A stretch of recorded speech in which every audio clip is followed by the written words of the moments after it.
You know? Hey, what a sweet text from the audience.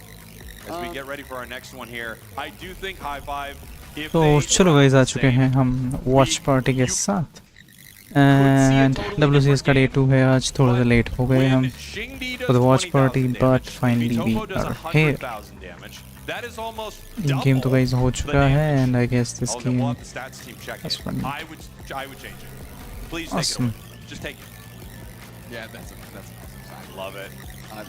आज फटाफट guys watch party देखने के लिए जल्दी जल्दी आ जाओ or Zork. Okay.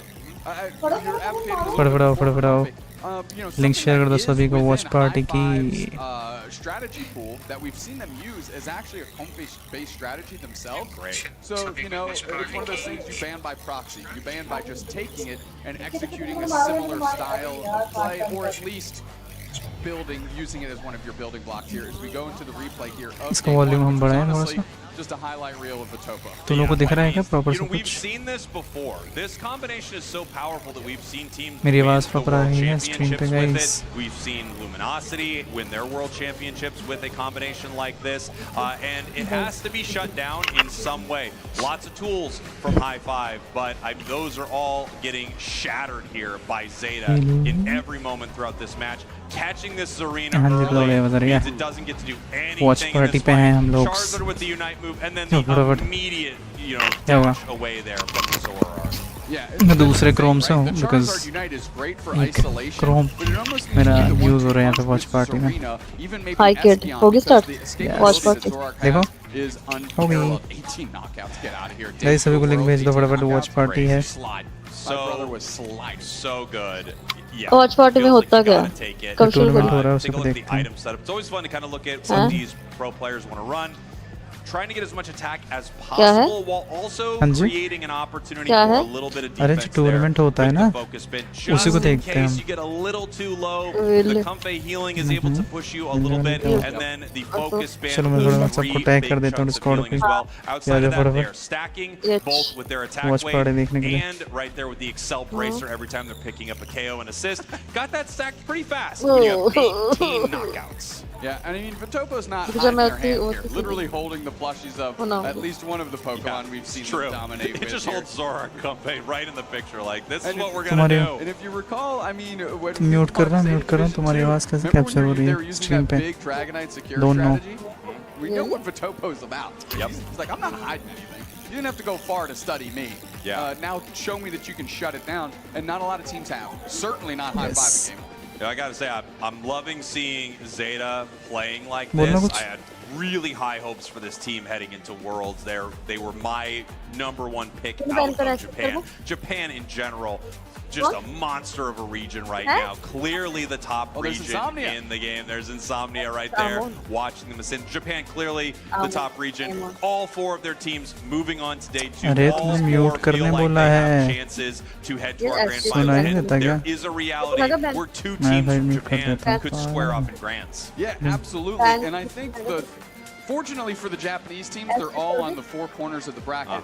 Unfortunately for these Japanese teams is if they run into each other, it becomes that situation where inter-region play seems to cannibalize. So sometimes, even though you might see a team like Zeta Division that just looked phenomenal against High Five in Game 1, get फटाफट से link share कर दो watch party की quick along the lines of like Insomnia and Phalanx, right? Because they know each other just more intimately, which means their adjustments are maybe micro, but have a huge difference. Well, you talked a little earlier about how the juicers who hello Chobai, hello Rabul bhai, hello OP bhai, the juicers play so well into LG. They're one of the best teams to face off against LG. They would kind of love to run in to another team from NA because they know all of their strategies and they can play around it. However, and just like you were saying, the same thing for Japan. Otherwise, General VC. He's so cute. So shoot him a text. Stop texting me. What? Another text? I see his phone. It hasn't lit up. General VC. No one is texting him. So 555 Cowboy. Send him a message. It goes right to. My next match कब start होगा और next match इतना English VC में जाओगा यार VC में. That's way too many numbers. 55 Cowboy. 555 Cowboy. That's too many letters. Jesus, numbers. Holy smoke. Not the math guys. We don't wear glasses like Zoinks. We don't know the math. I don't know if we're the anything guys, though. I don't know if anyone looks to us. What are they the guys of, exactly? I'm not really sure. You know how there's like the other guys? Yeah. The new guy, like these movies. अरे वो तुम्हारी आवाज़ मैं पता Chrome से डालूँ दोनों जगह यहाँ पे और वहाँ पे तो तुम्हारी आवाज़ कैप्चर हो रही थी स्ट्रीम पे जाके चेक कर लो And here we are, waiting for our teams to get ready on the main stage. Obviously, there was that pause, right?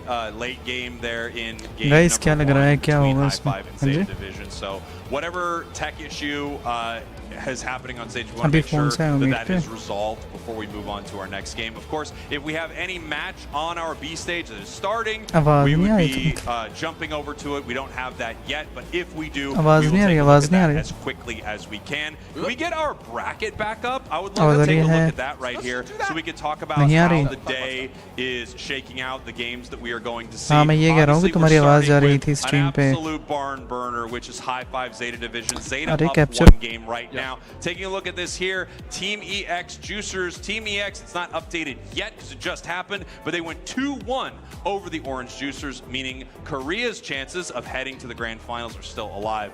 NA only has one shot left with Luminosity. We will be seeing them in a few matches on our main stage against QT Dig. A few games that are not on our main stage, Doomsex. Nouns Esports and Talon is going to be on our B stage. I believe Stamina Peru on our B stage as well. And then we have Cakelock Paper Rex on our B stage. The rest of them are going to be on our main stage here. And then throughout the day, every single game, quarterfinals, semifinals on the main stage. Wendy के English बोल रहा है अब किसका match है विटको ने फोड़ दिया अच्छा हाई फाइव वर्सेस जेटा का मैच है क्वार्टर फाइनल्स कब होंगे गाइस किसी को पता है क्या ओपी भाई क्या हाल है They better get their butts in seats and be watching this High Five Zeta Division match. क्या हाल है Wins guys is who they're squaring off against, and this is an easy way to download some information and kind of feeling out this team and what they're looking like here in day 2. So I expect them to be somewhere close, taking a look at that. So many good matches. I can't wait to watch Santos Laguna, who had a great day yesterday, looked incredibly solid. Yeah. And of course, I mean, we couldn't pass up on Aegis Flames again because they were electric yesterday, pun intended, because that Zoroark pull, I screamed in the green room. We were yelling. Came unglued. The other games, like they're excited about what's just like production. Okay, everyone, kind of. Catering is hardcore. Yeah, catering's like I don't know what they're. Okay भाई पीछे जाके थोड़ा देखो विटको को क्या पेल रहा है उन्हें अच्छा विटको को पटाई पीछे में आवाज आ रही है as this match is going hello on. Hello बोलो पे भाई क्या हाल Aegis Flames. I cannot wait to see that game. I feel like yes इधर को मैं after थोड़ी day आवाज बढ़ा one, लूं there are some teams that I mean, मैं कह रहा हूँ जेटा डिवीजन का मैच होगा ना अभी right? They're really depleted. You see teams हाँ like तो उसमें एक बंदा है जेटा भी टॉप ओवर के वो दुनिया के बेस्ट जोर प्लेयर्स में से एक है मतलब उसे जोरो कॉम्प ही देता ना ल्यूमिनोसिटी के अगेंस्ट वन साइड कर दिया उसने के have a rocky day, and now they're not moving forward here in day 2. You see Zeta get taken to task by Aegis Flames, but then there are those stories. Aegis Flames coming out looking amazing. High Five looking amazing. Luminosity के against पोमिनोसिटी कर this Zeta. So इसको एक काम कर सकता हूँ अगर मेरे को ना ये विंडो ऐसे रखनी है Even though we have 4 Japanese teams still in this, there is a reality that in the next few matches, every single one of them goes home. That is the nature of this single elimination bracket, right? They could all run into a team that just plays amazing and sends them home. Zeta, though, looking great here against High Five, but I think a lot of people would have expected this to start the other way. I agree completely. Production just got into my ear. HR needs to talk to us, so we're going to throw it a break. We're going to throw it a break? Yeah, we have to go talk to HR. Apparently the catering thing really went sideways for us. इससे ज़्यादा बड़ा नहीं होता क्या ये window All right, we will be ज़्यादा right maximise back करने here in a को moment. Are we wait? Screen adjust करने We're दो actually going to break. We have We're to go going talk to to break. HR. We'll be That's right not a back joke. here in a second. Don't go anywhere. we'll be right We have back to be here in a reprimanded. second don't go anywhere Hey there trainers, welcome back to another Meet Your Casters segment, this time with Danily and Sopchan, your Pokémon Unite casters.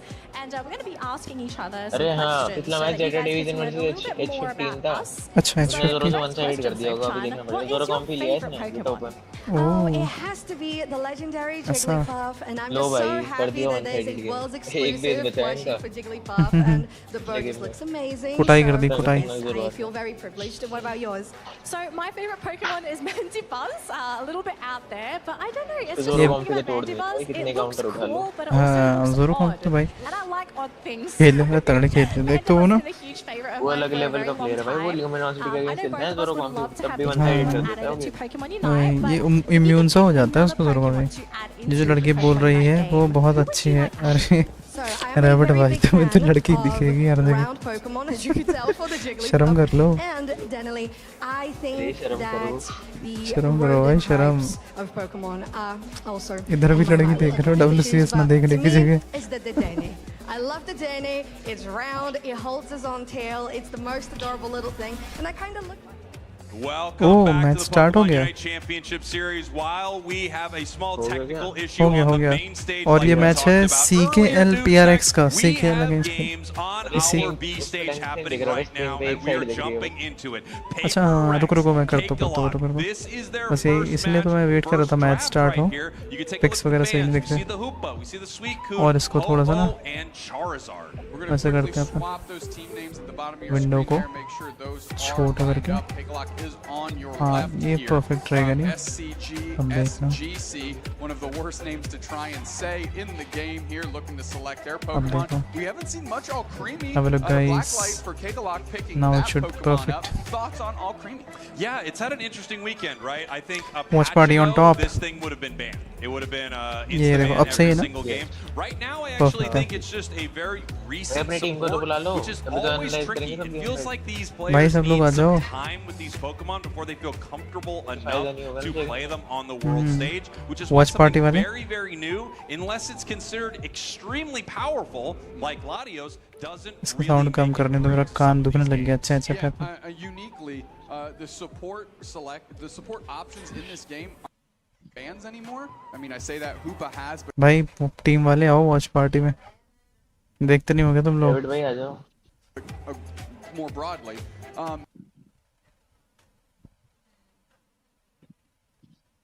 लेकिन हो रहा है Can to get you every piece of a Pokemon Unite match that exists. But again, we have that sister stream. We want to make sure that all of these games are shown. Yeah, absolutely. Make sure you have both of those tabs open. Definitely and the best that you're Hydro. watching both, because अच्छा especially in the early stages of this day, you really don't want to miss any of this action. लेटियोस का build All देख of low these matchups are incredible, आपके and honestly, you काम know, आएगा bummed okay that we have a rabbit भाई delay on main stage. देखते हैं लेटियोस का Psyched कौन that सा you and I build are बता getting रहे to हैं ये लोग witness some of these things, the as होशियार they train peoples Fully agree. We Maybe leave the Hoshiar this studio peoples. last night, and we are tasked with the awful job of हाँ trying to figure WCS out में which games यही we चल see रहा at है the एक्सपेशल 8 on blast our एक्सपेशल main blast stage. There was a lot एक्सपेशल of लगता ही है fighting. Defenders Zoinks पे got यार particularly heated at So one mad. point, but now we actually get to see a lot of them. So what were you अरे so सबसे mad ज्यादा about? Pick Zoinks, या तो calm down. ब्लेजिकन कर रहे हैं Cakelot, बंदे या फिर Vapor Rex, म्यूटू कर रहे Cakelot, हैं Purple Team, हाँ। Vapor Rex, or Orange Team और again. लोगों ने We भाई are WCS watching में this that is लेटियोस बैन क्यों नहीं happening करा on डरते our नहीं है B क्या ये stage लोग right now, but this is all part of our single अरे इन elimination पे इस लेवल पे bracket. प्रैक्टिस A हो best रखी of होती three है हाँ separates ये भी one of बात the सही कह रहे teams हो भाई from इनकी home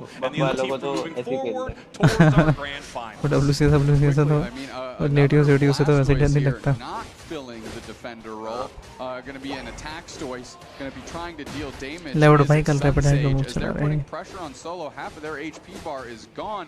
Rebomb's working on the other side, trying to evolve into Umbreon, भाई बॉटम who's पाथ पे क्या चल another रहा है Pokemon that slowly has been on the rise this weekend. You know, this is an interesting one, Dupe Snacks, top because पे तो we've बस got a बोल बस little new school in Latios, Alchemy, and some तगड़ी very चल रही है old picks in Garchomp, Blastoise, कुटाई Snorlax here. On the other side, this feels like a team composition that would have done well throughout almost the entire season here. You've got Clefable, recently buffed, which is really, really nice. But अरे Zacian, 5 level का Buzzwole, session भी हो गया जैसे jungler था इनके side से and Umbreon. Umbreon, क्या लग रहा है गाइस one कौन of सी the टीम जीतेगी Pokemon अपनी that फेवरेट टीम को maybe सपोर्ट since करो its nerf of Which taking team do you away think is less gonna win shields with its this Unite move has actually particular finally come back down to earth from being one of the best बोलो ठीक है defenders. तुमने We're taking a look at यार ये talking 4K about में this stream नहीं other करते defender, गधे लोग Blastoise does have the defender background, playing in a more offensive role here. However, it needs to get going to be able to make an impact. It's not worth anything right now as a poor little war turtle. It needs to start scaling. Yeah, and look at this here. Rebong's using that foul play to actually peel away from that fight in a great way. I love this, seeing that combination. As soon as you clip one Pokemon, you get that extra dash. Top पे तो भाई guard सब पे लाई कर रहा है। अरे इनका क्लफा अभी तक 3 लेवल का है, 8 मिनट 10 सेकंड था। और तो ये डिप खा जाएंगे। और इससे एक सपोर्टर अल्ट्रे में HP 5 लेवल का हो चुका है, क्लफा से 2 लेवल अप। क्या लगता है सुताई होगी? क्या लगता है सुताई होगी? मेरे को लग रहा है 100% सुताई होगी। सुताई तो यार अभी तो मेरे को लग रहा है कि भाई सुताई पर्पल टीम कर रही है। अरे स्कोर नहीं दिख रहा ना, रुको थोड़ा सा और एडजस्ट कर दो विंडो को, ये लास्ट एडजस्टमेंट होगा स्कोर। कलवी भाई क्या हाल है? कलवी भाई क्या ही हाल? मैं अपना ये बैनर हटा देता हूँ, ठीक है? मैं बैनर हाइड कर दे रहा हूँ। बैनर की वजह से टीम का नाम हाँ, बैनर की वजह से वो प्रॉपर दिख नहीं रहा। अब देखेंगे। भाई तुम बीसी में भी हो ना, तो ऐसे देख लो, स्क्रीन का म्यूट कर दो, स्क्रीन दिख रहेगी और बीच में by Kakalak, but quickly met and countered by Paper अब Rex. देखना We're going to see HT reset on this session as Paper Rex is feeling and looking pretty decent despite being down on the scoreboard. Yeah, they're down on the scoreboard, but that Zacian level 9 already. Very, very scary here. And they are mobilizing, making their way down to the bottom path. Looks like both teams would actually like to win this fight. हाँ, बिना banner के सही दिख रहा है। CG, GCS, CGG on the Latios right there. Just making sure that they can get strong delay and 5 second है यार ये तो। very fast by Paper Rex. Great foul play reposition on Nadiza. The 2x कर Snorlax दूँ? goes down and Mark God gets themselves pinned down हाँ against तुम भी the कर दो भाई, wall उससे as डिले well. खत्म हो Still जाता है। just a Gabite, which is just bad news अच्छा for इसमें Kakalak नीचे at this point because Paper Rex इसको 2x is करूँ slowly YouTube जहाँ पे हम देख रहे हैं कि मैं अपने प्लेबैक उसको स्पीड को, I'm not playback going to speed question playback speed को। the Blastoise because we questioned it yesterday and then we're immediately embarrassed with how well Blastoise did. Yeah, Tamarine's Blastoise was a cut above with those Hydro Typhoons. But I got to question the Pokémon Blastoise a Unite little bit, got just so I 2x can be wrong coming. again. I'm kind of Like surprised to एकदम see वाले। Spin Spout right here. I पर definitely यार think stream they can be very strong. Stream पे तो बहुत ज़्यादा ही fast हो गया है तो। I don't remember their item set. Maybe they have like a really nice हाँ उससे तब तक चलता रहेगा, जब तक बिल्कुल लाइव हो जाता है। Historically punished by अच्छा नहीं तो आगे नहीं तो 2x से चले गए ना, जब तक ना लाइव दिखाएंगे तो नहीं चलेगा। हाँ पर यार स्ट्रीम पे ठीक क्यों नहीं हो रहा? अरे वो इजी होगा Paper आराम से। Rex looking very, very good here at the start of this match, controlling that fight. Even with that beautiful Typhoon, like you said, just could not shut सही कह them रहे down. हो। The level lead really helped them right there. The Clefable really helped them right there. अरे paper racks में एक बार 5 minute खेला सामने आ गए थे। All over the map. कौन कौन? We do have अच्छा late game इंडियन टीम है क्या stealing paper rock? in Latios. This is नहीं, what it Indian is नहीं, here for, Japanese right? It is here to अच्छा। scale just like this. हम आ गए थे। It's not भाई great for a long time, which हमारे I team personally have found हम एक not भी to बेस be नहीं the तोड़ most पाए, हमारे 2 fun बेस thing तोड़ in पाए। some matches, you know? भाई। Takes और a एंड फाइट long भी time to Jeet get going. ये and then भैंसा at तो some बड़ा point, खराब है इनकी टीम you का। are the strongest thing और that इतना has बुरा ever नहीं बेटा कि existed. It's सारे it's बेस टूट गए, tricky 2 for बेस sure, टूट and a lot of these teams are doing a great job ऊपर वाला shutting एक it नीचे down. वाला। Great job by Rebongs, always kind of repositioning and trying to get Nadiza bottom objective देखते भाई कौन ले लेगा। leverage a good block. Now, Zunzage is trying to step तो forward. बाहर की लॉबी लगती है वो ऑरेंज Slam में जाता है। combination. We have to move forward. We have the कल Garchomp. तो मेरा उसके साथ Garchomp है Unite WCS coming qualifier out, से। but doesn't Oh really my God. find anyone because ऐसे it's टूल the के साथ उनके साथ मैच Latios था। putting in all the work. Now, नहीं, Kakalak कल है, has कल है। 3 कल है। players on their side that are looking to अरे scale खतरनाक in a टीम के big साथ way है। between Latios, Blastoise, and Garchomp. अरे मेरी टीम एक ऑर्गेनाइजेशन ज्वाइन कर रही है ना। Pokemon are relevant, and we might have just hit that हाँ threshold. तो उन्होंने कहा This हम is a बड़ी टीम के late स्क्रिम्स game लगवाएंगे, अगर team जीत गए तो हम competition, right? They ऑर्गेनाइजेशन ले need लेंगे so तुम्हारी। much अरे time वाह। to get on Salary value all सब 3 देते of them. हैं। But once अरे, they do, they are क्या बात incredibly है। good. And we're starting to see that switch. ये now. WCS जो हो रहा है कितने Latios is just gonna get better and सही better and है। better. So if ये that कितने went well for Kakalak, ये कितने it डॉलर्स का हो रहा है could be WCS? even better as the match ये 1 moves million। on. 1 million? Right, अरे combo वाह। trying to steal away some of this, so it's not taken by Paper Rex. क्या बात है। Paper Rex here on has stage an कब होगा opportunity ऐसे to tool push ने? with this. It's a little तो scary, नाक कटवा दी but है, they ऐसे are टूल ने नाक presenting कटवा दी। some 2 million aggressive dollar disqualify at हो this गई पहले दिन से। कैसे? दोनों के दोनों मैच हार गए वन साइडेड। छी भाई। but they are putting good pressure on. ये तो बुरा लगता है सबसे पहले फ्लाइट पकड़े जाएंगे सबसे which is the पहले biggest Bye. on Paper X, quickly S2 followed by the disqualify Buffalo, हो the गई। second biggest thing on Paper X. So सबसे पहले Picklock, व्लॉग I आता है think they've hit the threshold. हाँ, I सबसे think पहले these, आता है भाई। kind of end boss Pokemon that they're trying to पहुंच build गए, are इधर finally पहुंच ready गए, for उधर that पहुंच final गए। level. And we'll see पहुंच- if Paper X can fight and try and पहुंच के क्या उखाड़ Here we लिया go, भाई, कम से कम कुछ खेल के तो आओ। अरे उनके आगे एक टीम थी हाँ। वो क्या कहते हैं उसमें मतलब अच्छी टीम थी यूनिट कोचिंग करके एक टीम थी वो पता है पूरे गेम में करते पूरे गेम में और मजे में खेल रहे थे डिफेंडर सपोर्ट पीक से उठा दिया मैंने हाँ। सबके वन साइड खेल रहे थे जोरो कॉम्पी चला जोरो कॉम्पी जोरो कॉम्पी?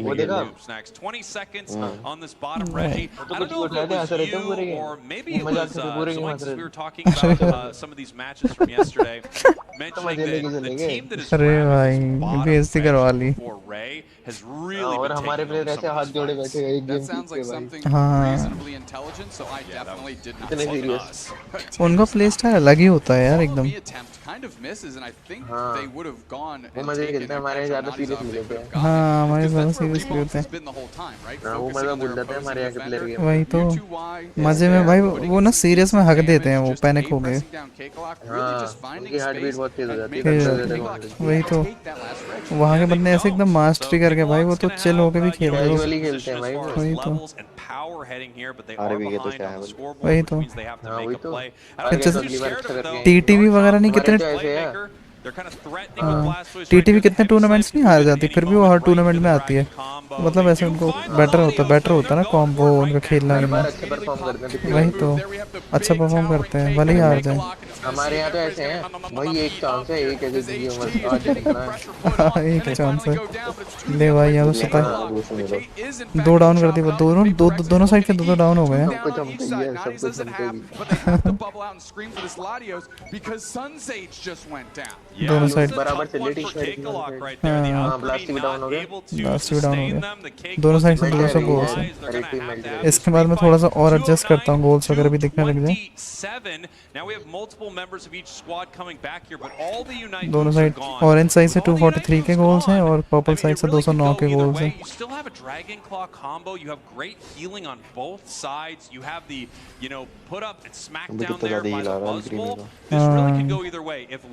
भाई पर्पल टीम को कुछ तो करना पड़ेगा 40 सेकंड में, या तो स्कोर पे तो या कुछ, अगर 50-25 का भी गोल मार देंगे जीत जाएंगे। और भाई पेपर रॉक वाले ब्लास्ट तो देख रहे हो कितना डैमेज कर रहा है भाई घुस अबे कितना डैमेज दे रहा है पहना करना। फुल स्टैक ब्लास्ट हो गए भाई, उसमें तो वाइप कर दी। छी भाई पेपर रॉक की ऐसे भाई ऐसे तैसे कर दी पेपर रॉक की एंड फाइट में भाई साहब क्या बात है भाई, क्या बात है। पेपर रॉक को तो भाई पेपर की तरफ फाड़ दिया। जी भाई बिना रे के हरा दिया भाई। जी भाई जी वो थोड़ा सा भाई बिना रे के हरा दिया भाई बेशर्मी।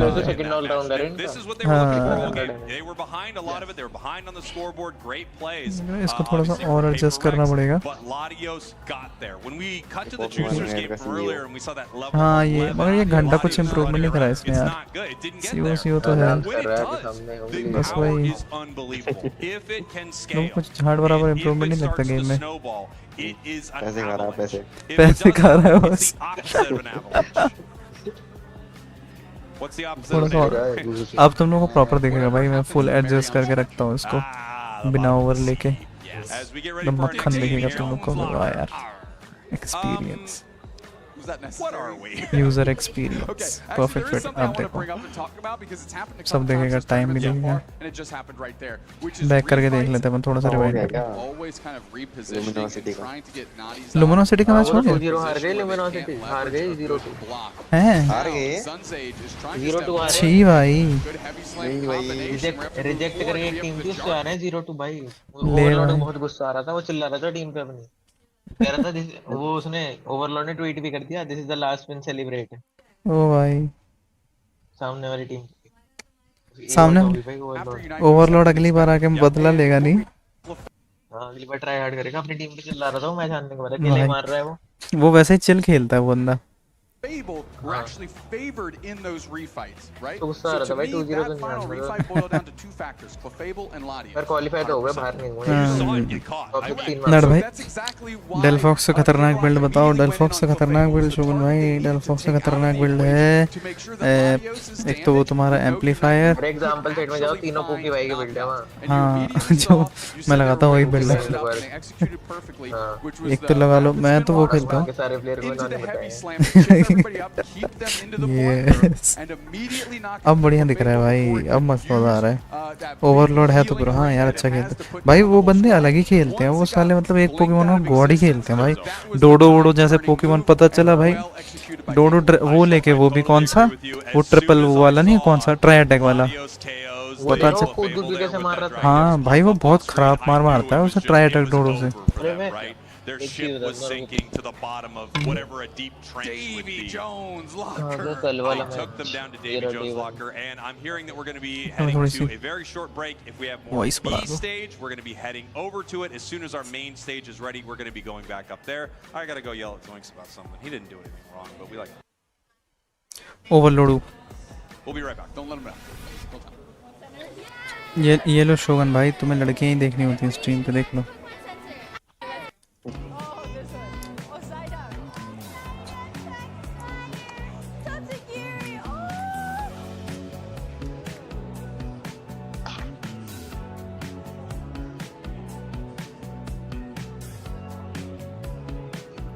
स्क्वाड पे और पिंग कर दूं मैं सबको।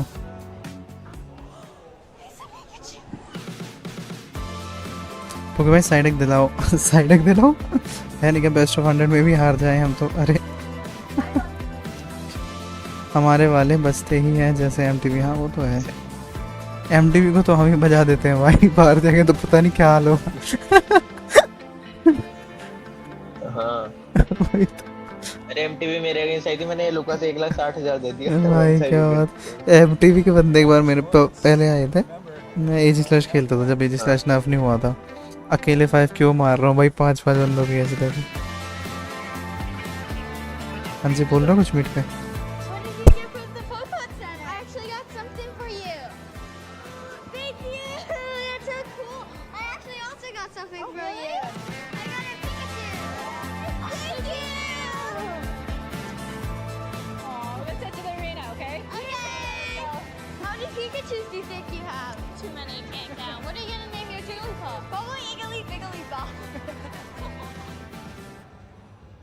Hey there, Pokemon trainers. Gabby Snyder here with the one and only host of the Gotta Catch 'em All game show, Brian David Gilbert. Welcome to the Pokemon World Championships. Thank you very much. It is an honor to be here. It is overwhelming in the best ways. What has been the most overwhelming part of it? Truly just kind क्या of दिखा रहा है absorbing the amount of exhibits I can go look at, and also figuring out just how much of my budget I should go over, which I have already gone over, but I think I can go over it more because there's some really cool stuff here. All right, well, if you figure that out, let me know. Yeah, I'll tell you. But, you know, as the host of the Gotta Catch 'em All game show, I gotta ask you about your Pokemon history, because you ask your contestants about Pokemon, so I'm gonna flip the tables. Please. How did you first discover Pokemon? It feels like it's just always been there in my life, but also I was thinking about it, like I do remember a very important Pokemon memory for me is my sister and I like watching over the shoulder of my older brother as he was playing Pokemon Red on his Game Boy, and just like I'm pretty sure there are photos of us doing this. I definitely remember my brother getting very upset with us for like sticking our heads way too far over his shoulder, but that was such an important memory to me as a kid, and since then I've just been playing the games, cards, everything. Do you have a Pokemon that you consider your first partner Pokemon? It's tough to say because most people know that I love Tangela so very much, but my first love was Arcanine. Arcanine was like the one that I loved so much. I've always been a Squirtle guy for first partner Pokemon. When it comes to like truly first partner, I will never give away a Squirtle. Squirtle's my most important Pokemon there, but it changes as I grow. I think that's an important thing in Pokemon, is that it grows with you as you mature. It evolves with you, exactly. I love that. I love that. Do you have a favorite game in the Pokemon series? The the hipster in me wants to say Pokemon Stadium because I will destroy any of you at the Scyther Pincer game where you're chopping the logs. I'm so the best hard. at it. And again, this is an open call. Any competitors, there should be a world championship for just that specific minigame because I will destroy it in that one. They're usually over inside events, OG by the way, host taken so करके भी we बंदा can है get set up there later. क्या बात है So how do hello you दक्ष भाई prepare for welcome an to the episode OG of host the taken game करके भी show? बंदा है Very good question. Season Just नाम रखा है मैंने 36 straight hours of heavy meditation. Just getting into the correct mind space, followed by intense Orange like Juicer की team diction में वो tongue जी कट गया twisters. वो अच्छा orange The host Tyrant and the है Tyro 2 साल पहले tied तो at the tournaments just over and over and over again, making sure that I can really pronounce, well, I just said pronounce everything. Making sure I can pronounce. I haven't finished my diction tongue twisters just yet, so wait for that tomorrow. I was going to say, you have until Saturday to get warmed up, so you have plenty of time. Time until Saturday, it'll work out great. And do you have any other like physical warm-ups that you do, or is it all a mental thing? It's predominantly mental, but you know I'm always getting those just in case I need to run on stage. I'm ready to go. Chat में क्या लिखा है hello भाई Time it's in person. Finish heroes तो सब बढ़िया है बिना खुद का टीम का इतना फेमस है कि ओवरलॉर्ड जैसे बंदे को अपनी टीम में खिला सकता है और वो कंटेंट बना बना के फेमस है ना भाई क्योंकि भाई ये बंदा कोई मूवी में आता है ना ये बंदा मूवी में आता है Do you have any fun memories from that you want to share? Oh my gosh, it was fantastic. I think it was such a wonderful first three contestants. Glitch winning is spectacular to me. Specifically, Spriggles claiming to be Team Rocket halfway through to the point being so convincing that I truly had to like look at the producers behind and I was like, did you just not tell me about this thing? Did you hide this from even your host? But no, it was just Spriggles doing his thing. But all of it was just so much fun watching all of them really get to show their knowledge. It's just a joy. It's a joy. I mean, do you have any hints on what we're going to see tomorrow? I don't want to give everything away for Saturday, but there will be some very good championship specific questions. I'll say that if you're checking out maybe, I don't know, the museum or just different people around here, you might get some hints for potential questions that might be coming up. But they're going to be some difficult ones, but I can't wait. I'm so excited. I love trivia, and you know the Gotta Catch 'Em All game show is such a fun watch. So if you are here in the hall at the World Championships this year, Saturday at 5:30 p.m., they'll be over on the stage in Hall C. So make sure to go check that out if you can. Brian, it's been such an honor to interview you. Thank you so much for your time, and best of luck tomorrow. Can't wait. We'll be back with more Pokemon action from the World Championships real soon. 11 hours 33 minutes 2 seconds पे. Welcome back to the Pokemon Unite Championship Series here in Anaheim. That's where we are. I've been walking around in a haze. I'm not sure where we've been, Doob Snacks. For the 2025 Pokemon World Championships, you are seeing our big, beautiful main stage where High Five and Zeta Division are squaring off. Game number 1 looked pretty amazing for Zeta. Here, Doob Snacks, our updated bracket so far. Yeah, of course, Team EX did eliminate the Orange Juicers 2-1. We are watching High Five Zeta Division up a game on our main stage. And we are currently in progress on the B stage with our sister stream Cake-A-Lot up a game against Paper Wreck. Yeah, these games are moving right along. Obviously, the first big win for Korea moving forward, taking down the Juicers 2-1. Juicers, I believe, took game 1. Yeah, and then EX came back game 2 and 3. We didn't get to see the entirety of their drafts, but it really felt like EX got a lot of what they wanted, stole a lot away from the Juicers. They definitely stole their opportunity to move forward in this bracket as Team EX, first team qualified for our quarterfinals. They're going to be going up against the matchup we are watching, High Five or Zeta. Either one, a brutal group, but if you were just watching that last match from Zeta Division, you might be a little more scared of them as they dominate some of these teams with that Zoroark Comfey combo. Yeah, and High Five drafted all the tools necessary that you'd think would be enough to deal with that problem. I do believe we are able to jump and do some B stream action if I heard that correctly, so maybe we can check that out. Yeah, let's head on over to it right now as we are watching Paper Rex Cakealock. About 5 minutes have transpired here in this match. We've got a couple of long-range damage dealers on the side of Paper Rex, Latios and the Alolan Raichu. On the side of Cakealock, a lot more short range with some incredible dive there with the Talonflame. That's one of those Pokemon that I feel like is never bad. Especially a good Talon is just so difficult to deal with. Armarouge also a real tough customer. Yeah, and Cakealock again going back into the Blastoise, I believe, as an attacker well there because they've got the Clefable and Umbreon. So that's what that leads me to believe. Yang is playing their Hoopa, which I believe was banned last game. So that's something they have to be happy about here. Yeah, we're going to head down to the bottom path. Looks like Cakealock deciding whether or not they want to start the objective down here, and they do. Obviously, with a Hoopa, it means the entire team can come through, and they are. Registeel now being ripped apart and secured by Paper Rex. Well done. Able to isolate the Clefable from the rest of the team, get themselves a knockout. Buzzwole popping their Unite move. But for good value here is they're able to get a couple knockouts. We'll see how long this pressure continues. Talonflame tries to flame sweep and of course goes straight into a wall as is tradition.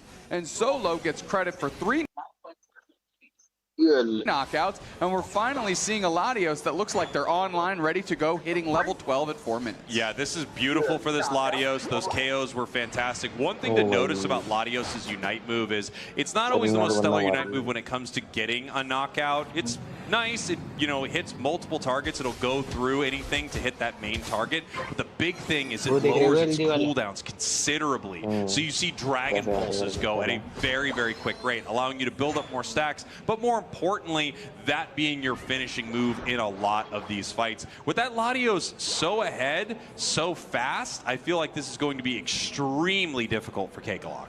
I agree. One thing we're seeing out of these Eastern teams, the way they're playing this Hoopa, is AOS energy priority. They're almost like just picking up, make sure they pick, we're nabbing all that AOS energy. Yesterday we were watching the Hoopa just score 1, 2, 3, 4, दोनों side से इतने से भाई हमारे यहाँ तो अभी दोनों साइड से 3-3 4-4 हो जाते हैं. And they're keeping an eye on their squad. Another flame defend नहीं करते ना वो वाले नहीं और. Not sure if it hit a wall, but I'm pretty sure it did. Yeah, nice little eject button right there for Paper Rex, but that does mean that their eject is down for the next 70 seconds, right? So it's something that Cakealock knows. Top के 2 खुल जाने वाले 4 second करेंगे. The right timing for Rayquaza, so they should have it back for a big fight. Talon was going in. Their job, of course, is to hit that Latios, see what they can do about flame sweeping it back to their side of the map. If they can make that happen very quickly in one of these fights, and they don't have that damage tool, they can definitely take a win right here. And if they do, Doob Snacks, Paper Rex is heading home. Okay, we've got the hyperspace highway open, maybe just trying to put the fear into Cakealock that there's going to be a big rotation, but instead Paper Rex is going to take the basement Reggie. They're going to open up the portal again, but Cakealock push continues, and they might be able to cut off Cakealock going back through the middle. Yemu's looking for a target. Rebongs goes for the engaged block, actually creating separation instead of engagement. Yeah, here we go. We have, you know, Cakealock in position around the Rayquaza pit. There is a possibility that Paper Rex actually just goes for this Rayquaza right now with 1 minute 55 seconds left. We're going to see what they want to do here. Ray is already at half. They are continuing this fight. There's the flame sweep. They move in. The block is there isolating, and they're able to catch out Nadiza there. Are they going to get the knockout? They do. The pressure is going to build off that. Yemu looking for Talonflame, who flies and secures for Cakealock. Now they have to go for Yemu trying to take down Sunsage, who is just going to catch them in the flame wheel that they've got around them and get a knockout. And it looks like this one is Cakealock. Orange team ने comeback कर दिया भाई. They were able to score, but they have no. अच्छा नहीं ये तो भाई Cakealock ही है. On the side of Paper Rex. There's a possibility they can come back. They're only down by 100 points now. Blastoise is going to try to put in 30 right here. Snorlax is going to stop it. Buzzwole's coming back. Latios is back. Alolan Raichu has 10 seconds on the clock. We have a minute left. While this was an amazing fight for Cakealock, they weren't able to put enough points on the board. I don't think they have any more Ray Shields. I haven't seen the Clefable. I believe it went down. So I have to assume that there's an opportunity for Paper Rex here, but them peeling away from the home goal zone does mean that Cakewalk can counter score, which they're looking to do right now with an insane amount of points. Yeah, I mean, tons of points going to the home goal zone, and that's the green light for Paper Rex to try and get and match the volume of points that are going in as we are split screen. I love this. We got the draft here. We've got the end of the match right here, 336, 548. Cakewalk still up right here. I think that was the exact right play from them. The 3-player sneak play to continue scoring as Cakewalk is going to win this 2-0 against Paper Rex and move forward in our bracket. And now around us, we've got the draft between Zeta and Hi-Fi. Let's talk about that. Zarina finally earning themselves a ban here. Latios banned as well. Dodrio and Buzzwolf all on the chopping block, which means Zeta Division has the opportunity to cobble together themselves a Zoro config yet again. They do, however, I feel like if there's a Dodrio ban, Hi-5 is looking to go Zoro config. That's kind of what I'm thinking, is they're going to try to steal this for their own. Obviously, even if they're not as proficient as the other side, they would be taking away one of their best weapons. However, they don't do it. Blaziken, Ho-Oh. Okay. So Zeta Division on the button here. They have the opportunity to take that combo if they'd like. Hi-5 trying to eat more value, right? Get other high-octane picks so they can maybe nab it later. As Rom goes back to the Leafeon and Vitopo is scrolling through the roster here. And are we going to see? No. Okay. Switching, quickly grabbing Garchomp. You know, the interesting thing that we're seeing right here is they still have the ability to hide this. Yes. They have 2 picks left. We're going to see how Hi-5 wants to play this right here. Charizard is on the table. They go for the Snorlax. Final possible attacker pick here, and they do bring out Char. So they're going to continue this strategy. They're basically saying to Zeta, you can do this again if you want. We're ready for it. We fully acknowledge that you have these final 2 picks, and Zeta grabs Zoro Comfey in their final 2. Okay, Hi-5. You let them have it. You let them have it from bell to bell. So how are you going to react? And they lock in Mewtwo. Mewtwo-wai. I like this. I actually do think Mewtwo-wai is a great counter to some of this, right? You know, Side Strike is pretty incredible. It allows you to get away from some of these unfortunate crowd control moments. And then as soon as the fight breaks out in a huge way and everyone's clustered up, that Unite move is brutal. It's kind of, it's everywhere. It has a stun. It's really, really solid. They have the tools to make it happen. However, last match, they were not able to do it with a lot of similar tools. You can make an argument that their tools last match, or last game, were better than the ones they have right. So a lot of it basket. अच्छा Hi-5 ये 1-0 हो चुका है क्या अभी कि नहीं हुआ था अच्छा तो ये लोग ऐसा क्यों करते हैं हाँ सही है We're going to see what they can do. I would be very wary of allowing Zeta Division to have this play once again. But clearly Hi-5 is aware of their strategy and they want to play that. They are telling them to pick it and they want to go up against it. They're not attempting to stop them in any way. So we're going to have to see what that looks like here as we head into our next game. You can see the big stage here at Anaheim. The stage is only going to get bigger as we head towards Championship Sunday, where they are playing in the arena for the grand finals. But before all of that, we are in our top 16. Zeta Division, your purple team, 1 game up against Hi-5, your orange team. I'm taking a look at Hi-5 here, and they need to figure this out. I would have almost gone on an invade with some character, just to try and slow this thing down and get value with the characters that you chose. Send Snorlax after it, you know, send Akura just to beat up the Zorua, and again, try and slow things down, try and give your Charizard a chance here, because if they let Vitopo go unshackled, they're going to take him. अब Zoro को ये लोग रोक नहीं कैसे भाई इनके पास तो getting close to a KO on the Mewtwo. However, the attack there targeting the hole instead of that Mewtwo. We have Vitopo in the bottom path, level 5 already. Comfey actually making their way down, and it looks like they're going to meet up. Grab him, bring him along for the ride. It's like me and Kyle in the car yesterday. Come on, buddy. Let's go down to the bottom path. beep beep, Spraggles in a car. Beep beep, I'm in a car. Hi. Tomato taking a ton of damage here. The Suicune playing on the backside. Rom getting a quick knockout on the Ho-Oh.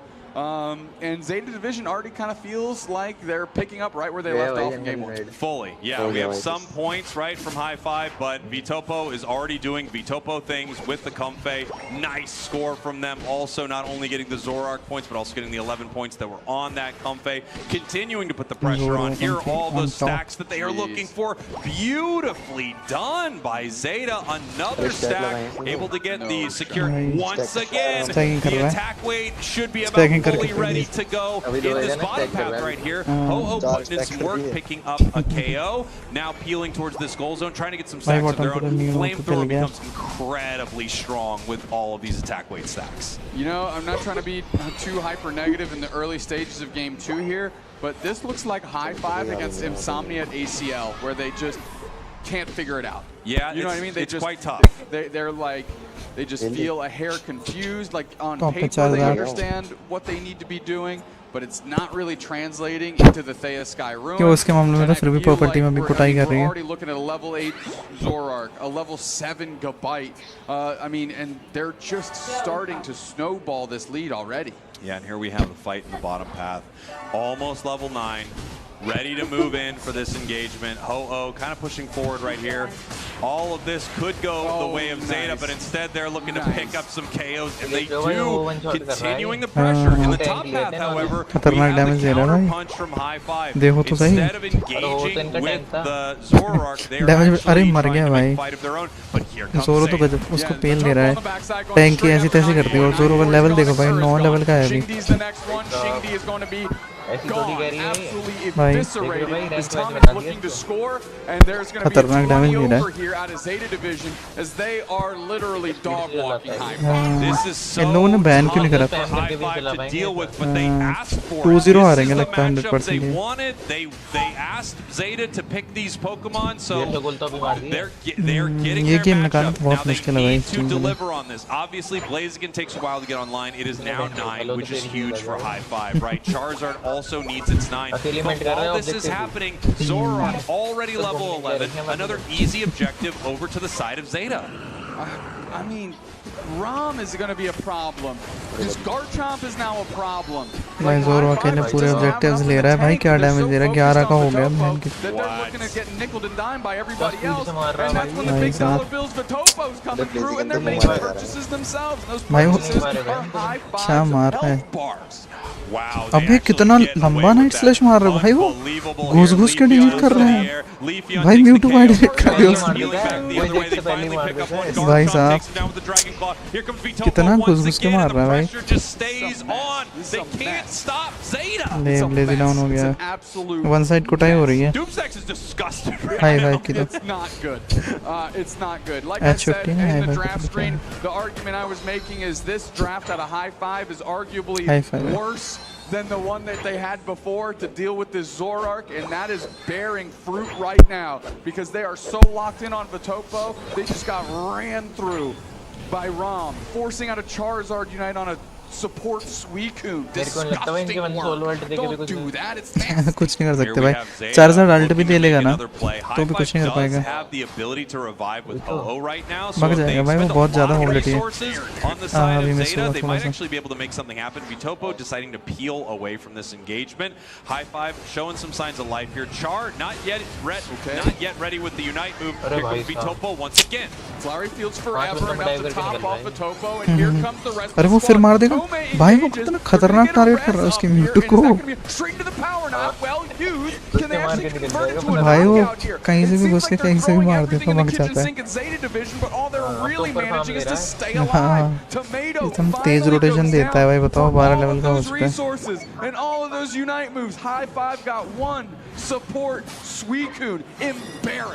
भाई ये लोग ने फिर अम्ब्रियन ban था क्या?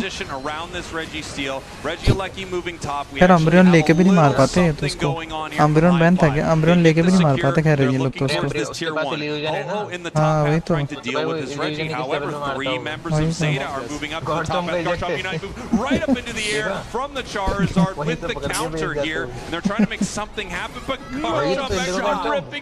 ओ भाई alt दे दी चारदार ने अभी कितना अरे भाई भाई भाई मरते मरते एक को लेके मरेगा क्या कसम से भाई मरते मरते भाई वो कसम से गार्चो मरते मरते ले गए एक को भाई कोई पिक भी नहीं है काउंटर वाला क्लवा तक नहीं लिया लेवल का हो गया भाई This is so tough for High Five. They're Blaze against 11. At least their Charizard actually really solid level-wise. Level 13. Vitopo almost at 15. We're 14 and a half here at 3 minutes. We can easily see at level 15. Zoroark 4. Rayquaza on the side of Zeta Division. Moving back in for another fight. The Emerald 2-step. Trying to pick up a KO right here. Charizard getting frozen, but able to peel back towards this goal zone. I don't know if Zeta wants to continue like this. इन सालों ने defender भी तो कैसे लिए हैं भाई वो है ही नहीं म्यूटो के साथ कोई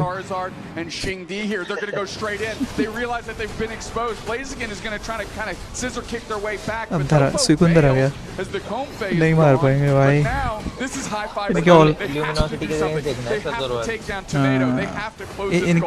इनके ना भाई लेवल अब थोड़ा सा इनको कम लग सकता मगर इनके डिफेंडर्स ना डैमेज डीलर्स को फॉलो अप ही नहीं दे पाते defenders They baited that fight. They still have Unite moves. They still have a way to deal with this right here. They got some experience actually from Zeta, knowing that Zeta was going to overextend in that moment. I'm not saying things are great for High Five by any means right here, but I think they kind of forced a fight. But I don't know if they want to force it. A beautiful counter. The Garchomp Unite is now gone. They pick up a KO. 5 seconds until break. High Five is putting it all moving to the pit. चल गई भाई गार्चो मार दिया वो भी 5 है अरे अरे अरे अरे यार लीफन डाउन हो गया यार अब इस अकेले पे है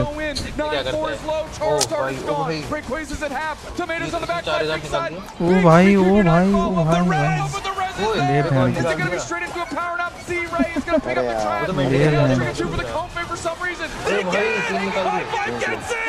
भाई पर यार ले लिया भाई चक्कर से क्यों ऑलमोस्ट भाई अरे गोल मार देगा जाके कोई तो गोल मार पाएंगे भाई वो शील्ड खोल दी कितनों की तो गार्चो बिस्की खोल देगा ले बहन जो ले सबकी शील्ड खोल दी भाई ले खतरनाक ही भाई खतरनाक ही है भाई ये पीस नहीं तोड़ पाए हेलो शायद भाई वेलकम टू द स्ट्रीम क्या हाल है गार्चो में यूनाइट हक दी गार्चो में यूनाइट खाने के लिए कूदा था भाई वही तो भाई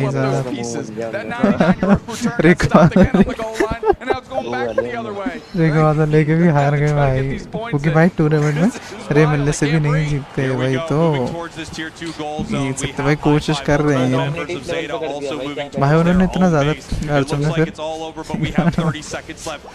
भाई उन्होंने कोटाई से लगी खाने मेन बेस डिफेंड करेगा उनको पता है भाई 20 सेकंड ले भाई वो मेन बेस में पेल दिया भाई इतने तो इन पे गोल भी नहीं है भाई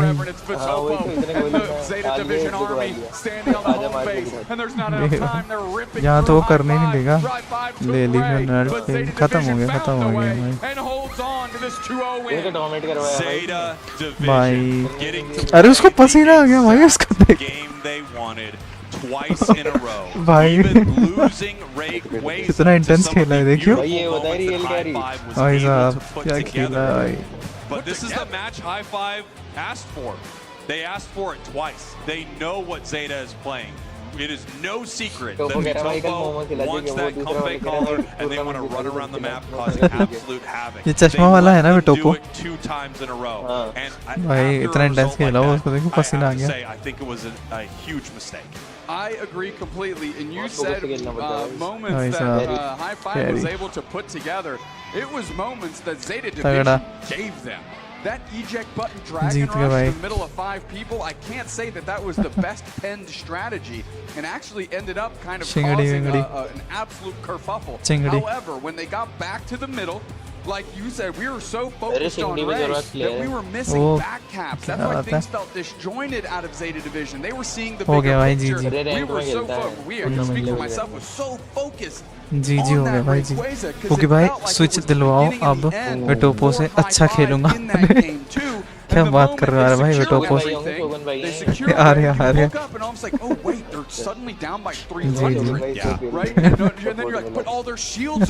जी And it was just expertly played, expertly recovered from, I will say, from Zeta. Yeah, I mean, Zeta played that flawlessly. They had a rocky day one running into Aegis Flames, right? And Aegis Flames just coming out of nowhere, throwing these haymaker punches. They looked incredible. Now you head into day 2. Zeta is in peak form, and a team that could easily have got to grand finals. High five, a team that a lot of us thought, wow, this team is going deep in this tournament. What's that? 6-0 yesterday. 6-0 in groups, looking way better in groups than some of these other squads. Goes down to Zeta. I have to say, a lot of these games are won and lost in draft, of course, right? You're taking away options from your opponents, you're putting yourself in the best position possible. I don't think giving Zeta exactly what they want and trying to counter it was a call. You got to take part of it, right? Yes. You can make an argument that game one, I mean, they got so many things, like so many tools. They got the Charizard, the Espeon, the Zarina, a bunch of solo Unite moves that can focus and catch this Zoroark. After that didn't work, you just got to ban the thing. Yes, you got to say, we got everything to deal with this, and we still couldn't get it done. It's just got to be out of the equation. Ban Dodrio, ban Zoroark, make them do anything else. I think you have to. Or if you want to take the Comfey away and say, look, without this piece of the puzzle, I actually don't think it works, fine. But if you give them every part of it, सही बात है भाई जोरो भी दे दिया comfy भी दे दिया पटाई तो होगी I think it's a real tough one. We are going to go to break. Obviously, ये लोग चैलेंज करने की कोशिश कर रहे थे भाई हम कंफी जोरो को हरा देंगे ले लो तुम between a team means someone is heading home. High five. An amazing team. I love watching them. Their championship run ends right now, but Zeta from Japan continues on. We're going to take a short break. We will be right back with more of our coverage here at the World Championships. Don't go anywhere. Don't go anywhere.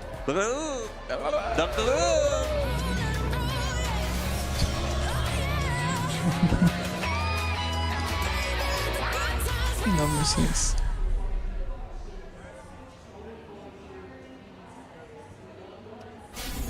Welcome back to Meet the Casters, everybody. I am Zonx, joined with Kello, a fellow Unite commentator. We're going to be asking a few questions so you can all meet the casters a bit more. So, Kello, first question, as always, what's your favorite Pokemon? Sylveon is my favorite because she is the cutest.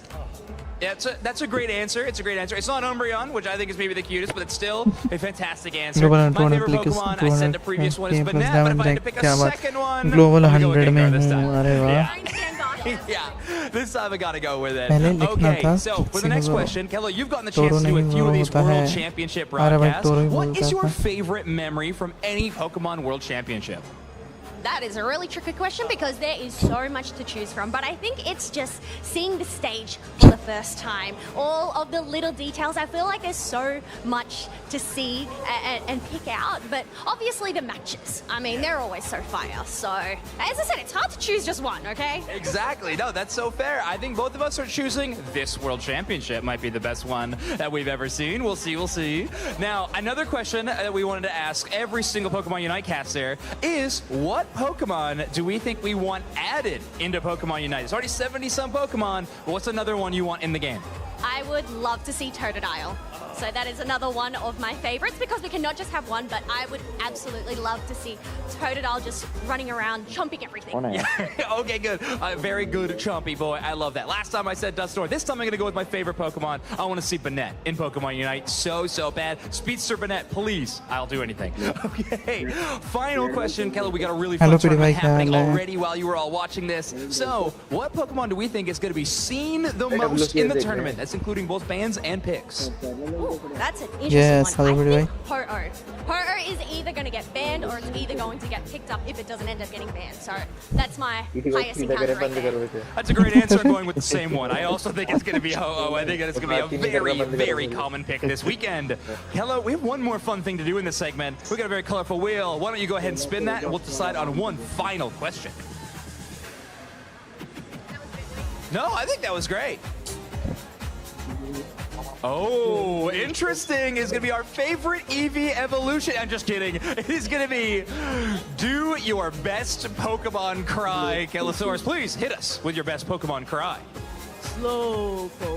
Oh. I like that one a lot. And the great words of another Pokemon Unite commentator. So, that's been Meet the Casters, everybody. Thank you so much for joining. This is Kello, and I hope you have fun meeting some more casters. Who's that Pokemon? Zoinks, Burgers, and I are going to pretend to be Pokemon. Amanda has to guess who we are. And go. Okay. What's your relationship like with your parents? Ooh, it's a little bit, we've got the spark between us, you know. It's a bit volatile, I would say. पीड़ी भाई की आवाज़ इतनी कम करो, पीड़ी भाई बढ़ाता हूँ. A little icy, a little cold, but there's a warmth there, you know. रुको मैं बढ़ा. Speaking of warmth, absolutely fantastic. Loving to death. All right. We did do this a little bit earlier. I talked about, your morning routine, but what's your perfect day? Oh, well, a day that never ends, truly, where the sun rises and never sets. I like to soar as much as I can throughout the day, burning extremely bright. For me, get me cuddled up in a, I guess you could even say a cave. I would love to hang out in one of those, a cold one, all day. Give me a power plant. Just feed off that energy. I need that. Okay. All right. Lots of power play. It's in my contract. It's, all right, Zapdos. Yeah, congratulations. Yeah. So that would make you Articuno and you Mr. Moltres. Yes, exactly correct. Shogun भाई ने BC की chat में लिखा soul के लिए बुरा लगा. Shogun भाई को अपनी टीम छोड़ के सबके लिए बुरा लगता है. Day of competition of day 2 of the competition, of course. Right, we have here Jan and Bridget. Have you been enjoying the show?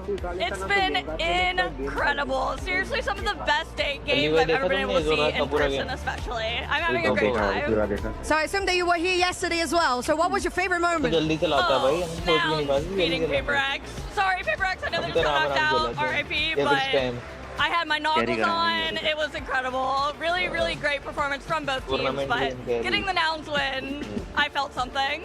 Yeah, so you're wearing the Nouns glasses, so you're definitely excited about that one. And how about today? You're looking forward to any match in particular? There's definitely going to be amazing games today, but I'm actually excited to see Aegis Flames. Really, really huge upset yesterday. Have to give the shout out to the Brazilian teams. A special region in my heart, so happy for them and excited to see what they can do today too. Definitely a region in my heart as well. And Bridget, tomorrow we're heading into the arena, Anaheim Arena here at the Convention Center. How do you feel about that? Like, it's the first time we're ever going to be in an arena. Yeah, it's our first finals on a Sunday, and it gets to be in the arena. I'm very, very gassed. I cannot wait. Now esports का नहीं हुआ क्या अभी तक? All right, thank you so much, Bridget. I'm going to go back to the casters as we get ready for our next game. अभी तो team एक इससे पहले हुआ था ना orange trainers to the Pokemon World Championships. It has been a bit of a day here so far, but Natalie, how are you feeling? Look, I'm hyped because we probably have one of the best potential underdog matches that is just about to kick off. And I agree with Bridget. Aegis Flames, they surprised us yesterday, and they could be another team to surprise us if they knock out Insane. आओ पीड़ी भाई watch party करते हैं. It is the Pokemon World Championships after all, and it's expect the unexpected. You cannot underestimate any team that has made it here this weekend. So we'll have to see what role Aegis Flames end up going up against Insomnia. But let's take a quick look at our bracket so far. We have Team EX being able to defeat Orange Juices 2-1. So they are moving on through, and they're actually going to go up against Zeta Division, who have defeated High Five 2-0. Otherwise, we have another one complete there, Danalee.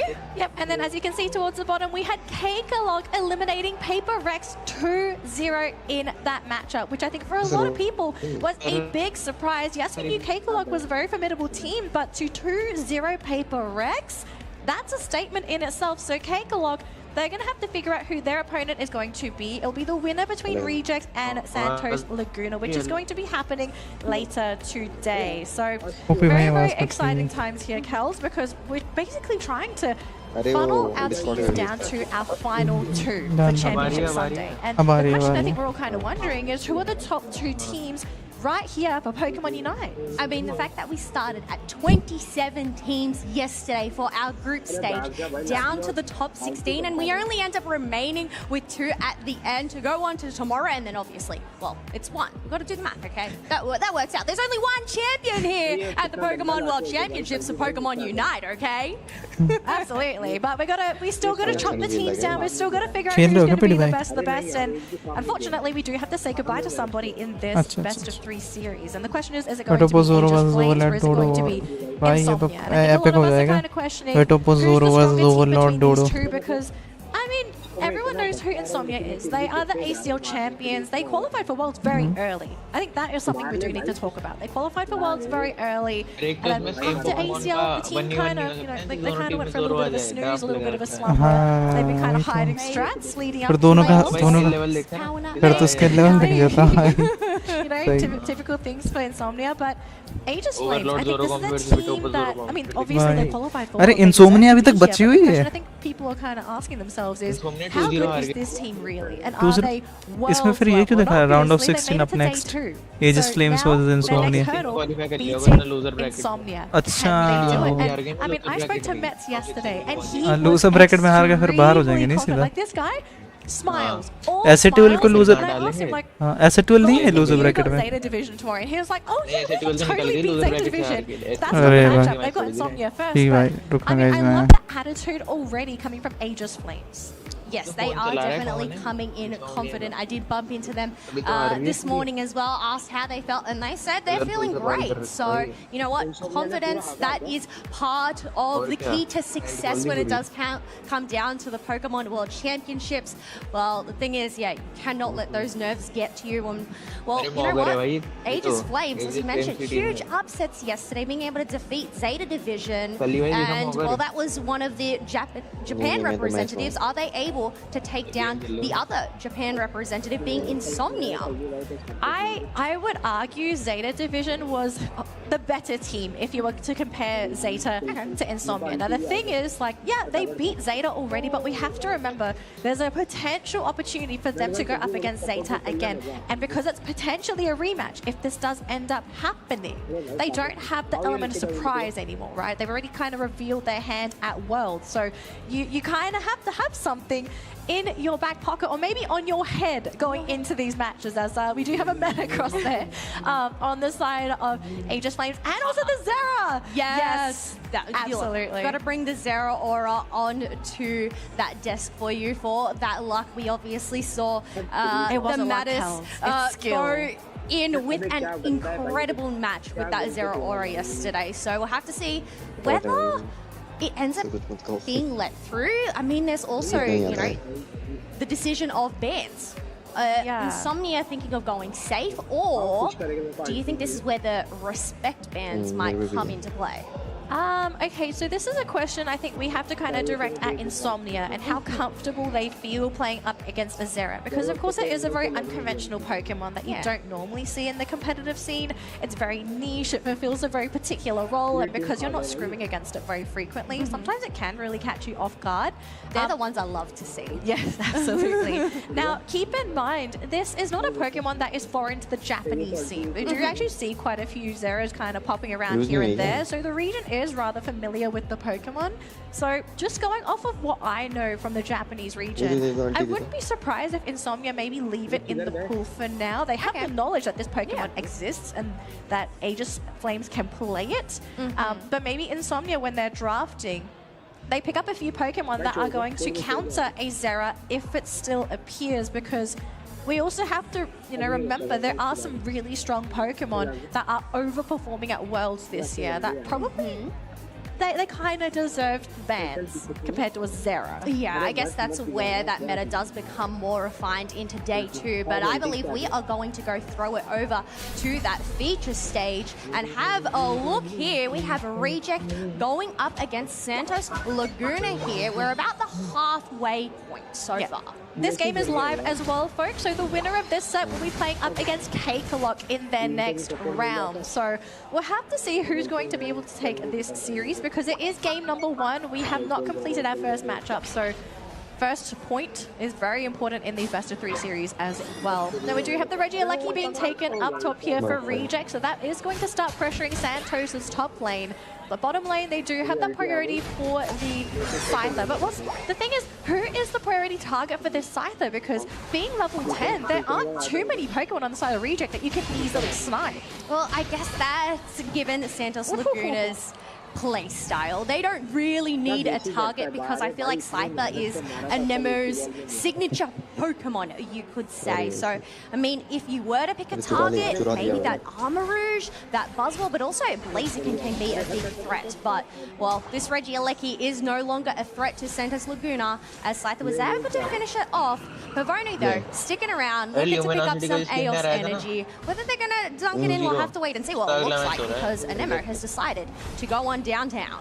Yeah, those stacks are very important on the Clefable, but down bottom, we are going to be seeing that fight for that Reggie. The Armarouge has been caught. Pewee, oh no, he's down to half health. He's been absolutely stunned, cannot move at all, and already down. It's going to be a 4v4. They keep on with that Scyther, and we hit another Pokemon on the ground, that Buzzwole. Going to be the next one to follow. Now, unfortunately, the support came a little bit too late there, and as you can see, the Scyther securing the Reggie there for Santos, so they now have a defensive bonus.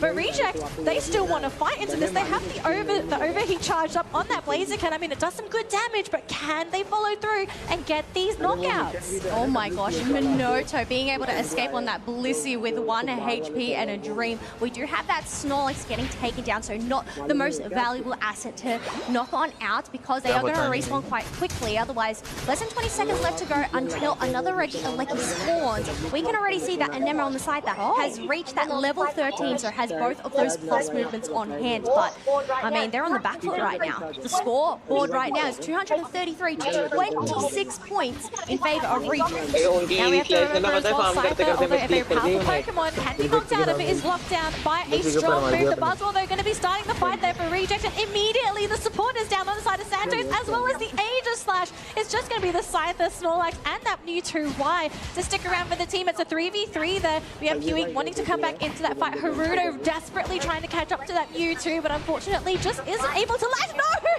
The Mewtwo! He fell for the trap. Yeah, you do not want to fall for those traps and get knocked on down. But look at this, the Snorlax coming in just in time to go and push this Regieleki backwards. And now the fight continues as Aegis Slash is needing to back away, but 2 members end up getting taken down by Haruto here. Haruto is just barreling down Santos, and unfortunately for Santos, they don't have anyone that can really challenge that Buzzwole. They're going to keep throwing bodies to try and preserve this tier 2 goal zone, but I think they've really run out of gas here. Yeah, the Snorlax is there. Reject, they will back out. I think they're pretty happy with what they got in that top lane. Yeah, it's not broken, but they got so much experience with those back-to-back-to-back knockouts. Yeah, less than 30 seconds left to go until this Rayquaza does spawn. Another Regieleki is going to appear. Whether either of these teams are actually going to prioritize it, we'll have to wait and see, or whether they're just going to lock in for this prime positioning. I mean, just looking at the position for these 2 teams, I actually think it's really Santos that has to make that first move here. If it's going to be a battle of securing that Ray, Blaziken should be the one to get that. So if you're Santos, you can't really afford to leave it to a battle of sniping the Ray. You need to somehow put yourself at a number advantage, either eliminating the Blaziken right off the bat, or at least trying to go for that numbers advantage. We are seeing a score happening in that top lane, and it will break the goal zone, but it only closes the gap slightly. It's not really putting Santos in a position where they can easily turn this game around with a micro score. We are seeing some damage being thrown out. Beautiful body block, though, to preserve Satake, who is trying to bait Santos into fight with the constant pokes there onto the Ray. Well, yeah, it's really going to come down to this engage from this Snorlax. Are they going to be able to be successful at it? But interestingly enough, we don't have the Scyther in the Ray pit just yet. And my mistake was played by any sus as well. I've read the wrong name there, so my mistake. Otherwise, we do have Hitman hitting this Rayquaza from the back line, but Satake has gone and thrown a focus blast to ward them off. Yeah, forced him to actually having to jump out of that Ray pit as well. You've got to be so careful on that Mewtwo, because if you get caught in there, you don't really have much of an escape, and it looks like we are going to be jumping into that battle of the Ray Mewtwo. Why popping that Unite, having that little mini sun, trying to set things up here with the Barsball going in for the Unite 2. Blaziken has gone. Santos, they've got their team, and they also get the Rayquaza. They've got their shields, and look who's left to defend. Nobody's home. No one is home. No one is here to defend. All of these dunks are going to rain on through, and that is going to allow Santos Laguna to make a catch up because, well, they're all still on cooldown. That's a game number 1 locked in for Santos Laguna against Reject as well, putting them just 1 game away from advancing in the competition. And for Reject, now you're in a desperate situation because you have to win the next 2 games. Otherwise, you're at risk of being eliminated from the competition. I guess that's the risk when it comes to day 2. It is single elimination, so every game makes a difference. But otherwise, that feature stage there, we will have the next matches all set up for you on that main stage very, very shortly. But I guess in terms of what we just saw from that match, Suicune, that is something that we saw a lot of yesterday. What are your thoughts on this Pokemon? I think, well, obviously, I think a lot of us know that Suicune is an absolute menace to play up against. The constant freeze procs, especially if you get those multi-Pokemon freezes, which we constantly saw yesterday.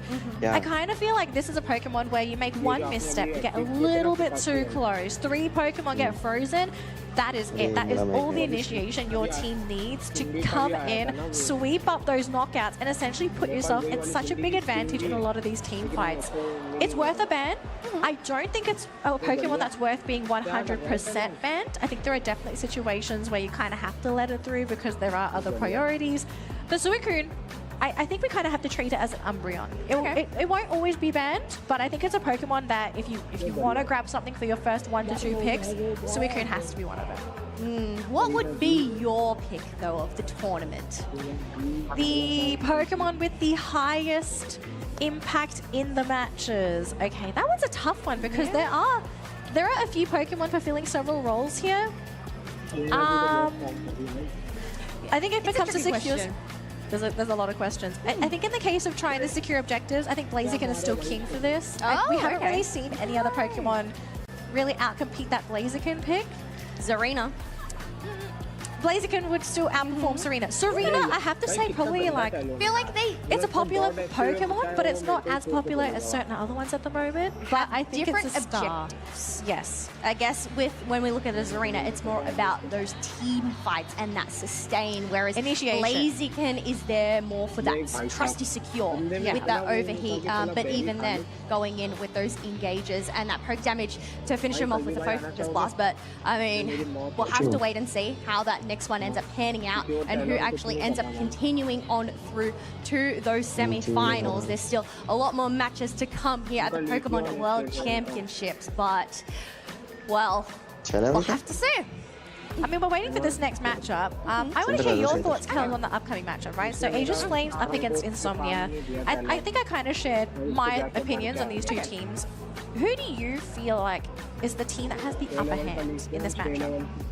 Oh, that's a tricky one. Considering the performance that we saw yesterday, Aegis Flames. Okay.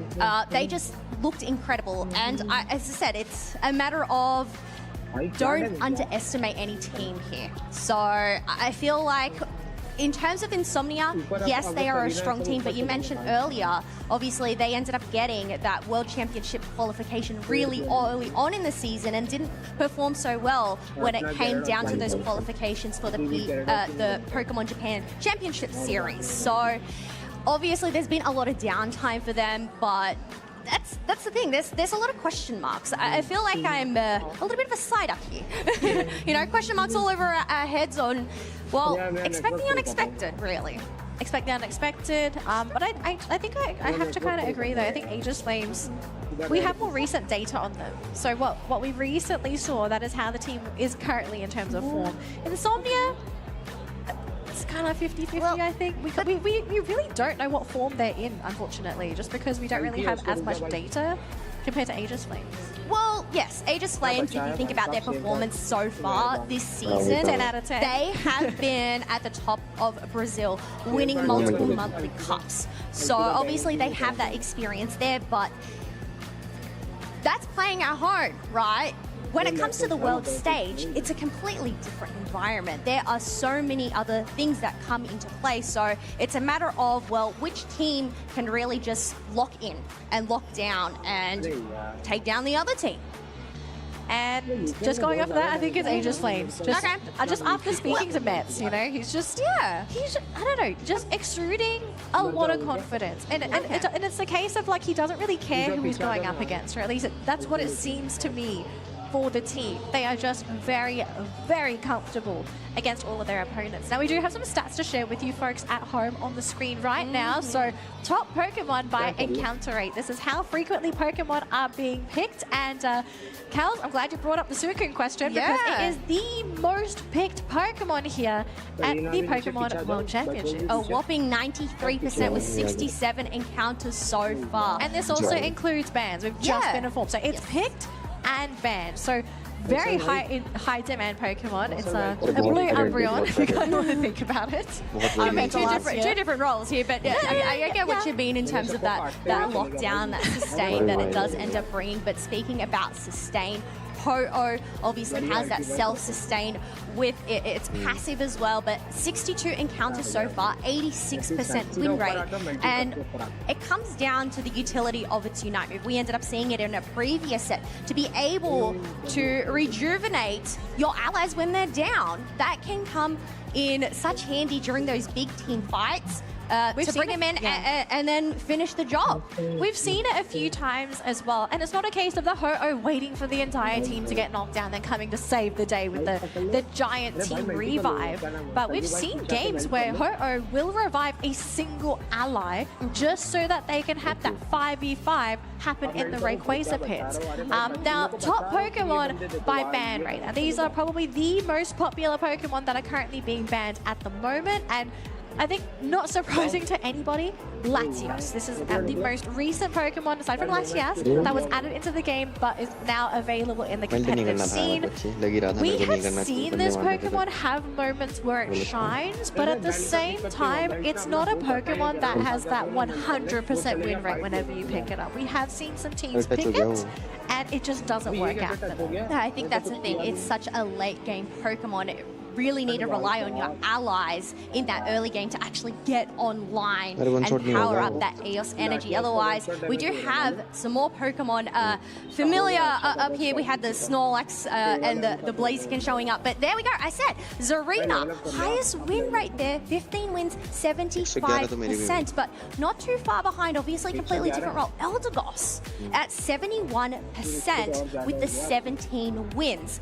Feel like Eldegoss was a Pokemon that we saw pick up here and there, but I felt like either a Hooper or a Clefable or a Blissey really tended to shine in the last couple of months. So to see this Cotton Puff come back at the World Championships is actually pretty cool.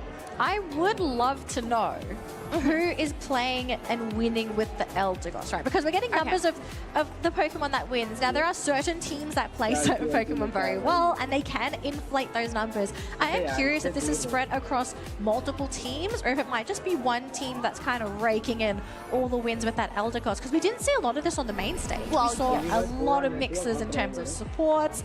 At some games, we didn't even get supports, you know? Some teams, they decided to go for double defender. Viable strat, not judging, but Yeah, Eldergoss, just to see that number, it kind of makes me think, okay, who's winning with Eldergoss? Well, yeah, just to clarify, those stats aren't just the ones that are on the main broadcast, they're the ones that are played off stage as well. So all of those numbers crunching on down. So I'm not sure whether we'll end up seeing any more Eldergoss here today or not, but Hooper. I feel like Hooper is one of those top picks when it comes down to supporters. Its utility kit with that hyperspace hull being able to go and heal those members back at that home base, but also the mobility it provides. I believe we ended up seeing it banned quite a few times too. We did. So there were a lot of Hooper bans, but I do suspect there is a pretty big reason as to why Hooper has kind of fallen off in terms of this year's world. And it's mainly because there are a lot of Pokemon that are currently meta that really play against the whole Hooper mechanic, right? Because the whole point of Hooper, you want to utilize all the portals. The portal to go home, the portal to go to a team fight, wherever that Hooper is. At the moment, if you have a look at what is currently popular at Worlds this year, there are a lot of Pokemon that have moves that kind of sit on top of the portal, or you use the portal as setup so that you can have that follow through. And I think a great example of this that we actually saw in yesterday's games was Latios, right?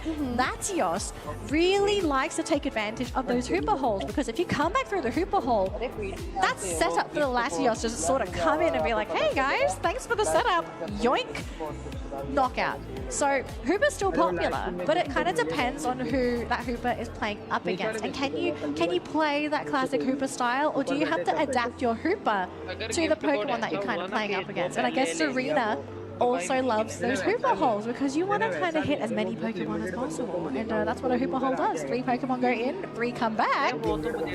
What happens?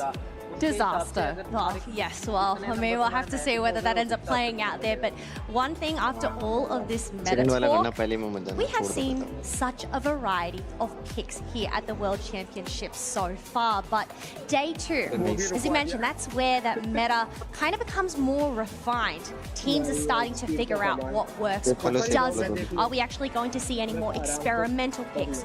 Yes, we ended up seeing Aegis Flames pick up that Zeraora, so whether that's more of a comfort or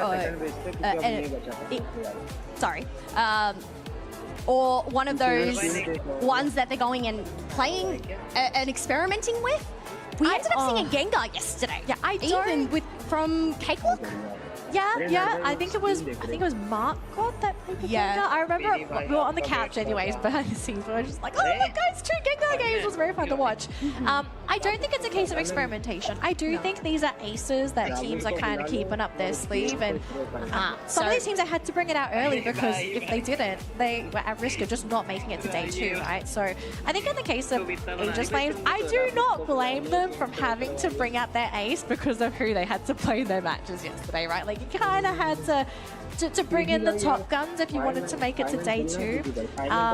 I do wonder if they have anything else up their sleeve, because if they don't, this might put them at risk of being a little bit too readable, so that drafting might become a bit easier for their opponents.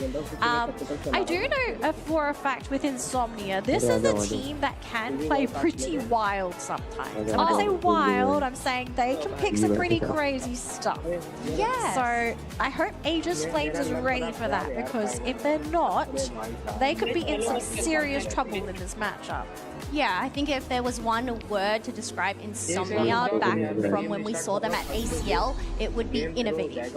Yes. So we'll have to see whether they're going to bring their innovativeness here for this set. And wow, we have our 4 bands locked in, and I see Zeraora, Insomnia have gone in for that respect ban. I do appreciate the respect ban. I think, you know, if you see somebody struggle up against the Zera, maybe the other team is onto something. So this does mean certain other Pokemon go through, and Charizard is one of them. This was another Pokemon that is rising in popularity. Mixed results so far, right? Teams are still trying to figure out where Charizard sort of fits in terms of team compositions, but for Insomnia, their next 2 picks, I have to say, make them look extremely scary. They've got the Buzzwole, who is a fantastic lane bully in that top lane. And then you have Mewtwo, who is going to be there with that solid damage output and can be a little elusive at times.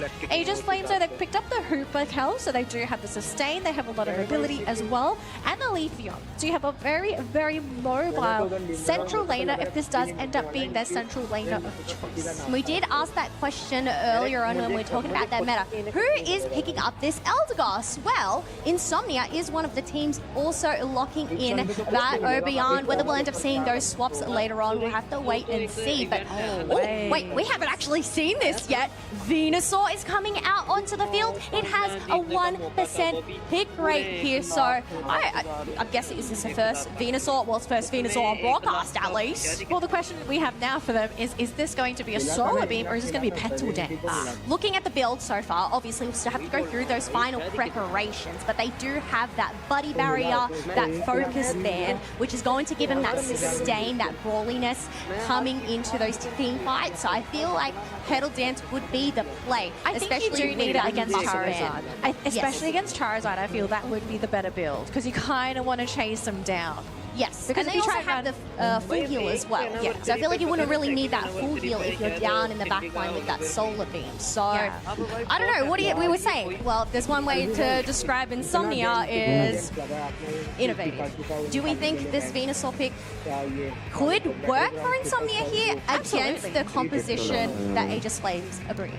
Yeah, so I can kind of see the vision here for that Venusaur. But there are a couple of prerequisites that are required before you can really do anything with the Venusaur. Much like that Charizard, right? You need to get those levels in. You want the full evolution, and of course you want to have access to your Unite moves that you're running at full capacity. Now, I wonder how Insomnia is going to guarantee this lane because it looks like our two starter Pokemon are going to be battling it out in that bottom lane.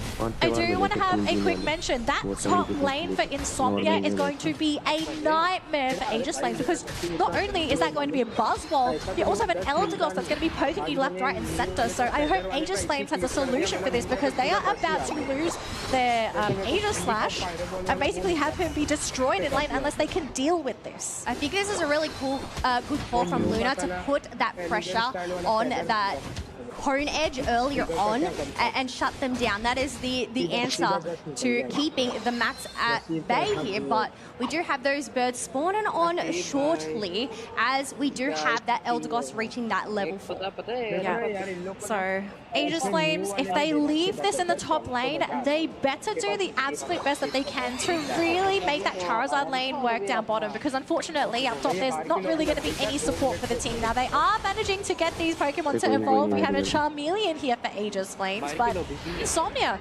continuing to add the pressure in that bottom lane. Aegis Flames, you can see they're really struggling in all of their lanes.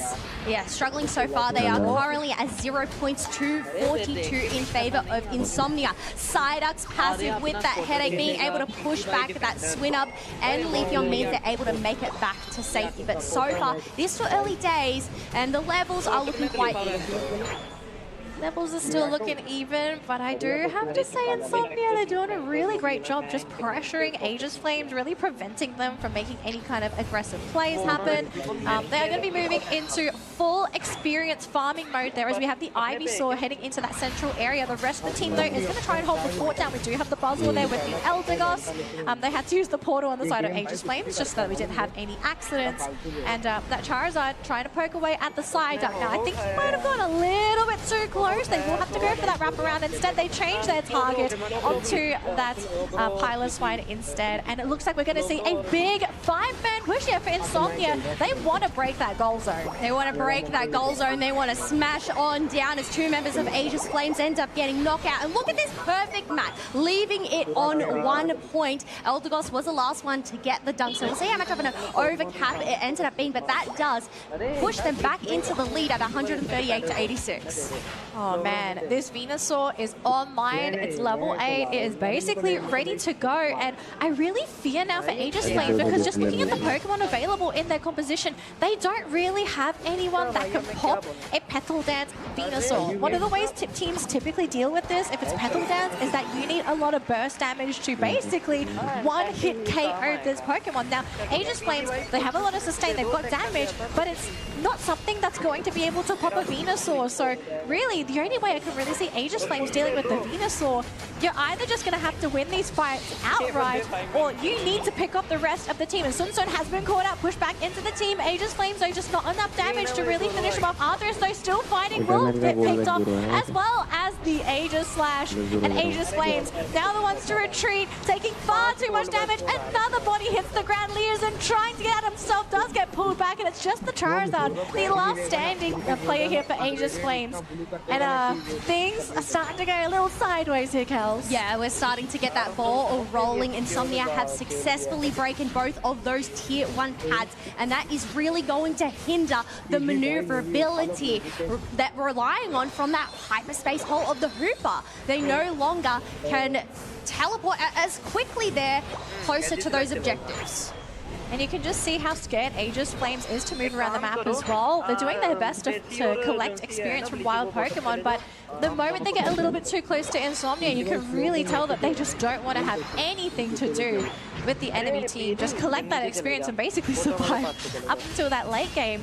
But is Insomnia going to really let them do that? Because you see Acid Slime here, you know, he's challenging Mets, and his health does go down to half, but unfortunately the Aegis Slash, he's run out of damage, he misses there, and now he is going to be chased, slowly whittled down. The rest of the team, though, battling out with that Charizard. They do pick up that Mewtwo, and they get another one as well. The Eldegoss goes down. 2 knockouts there, but at the cost of what? Aegis Flames losing half their team themselves.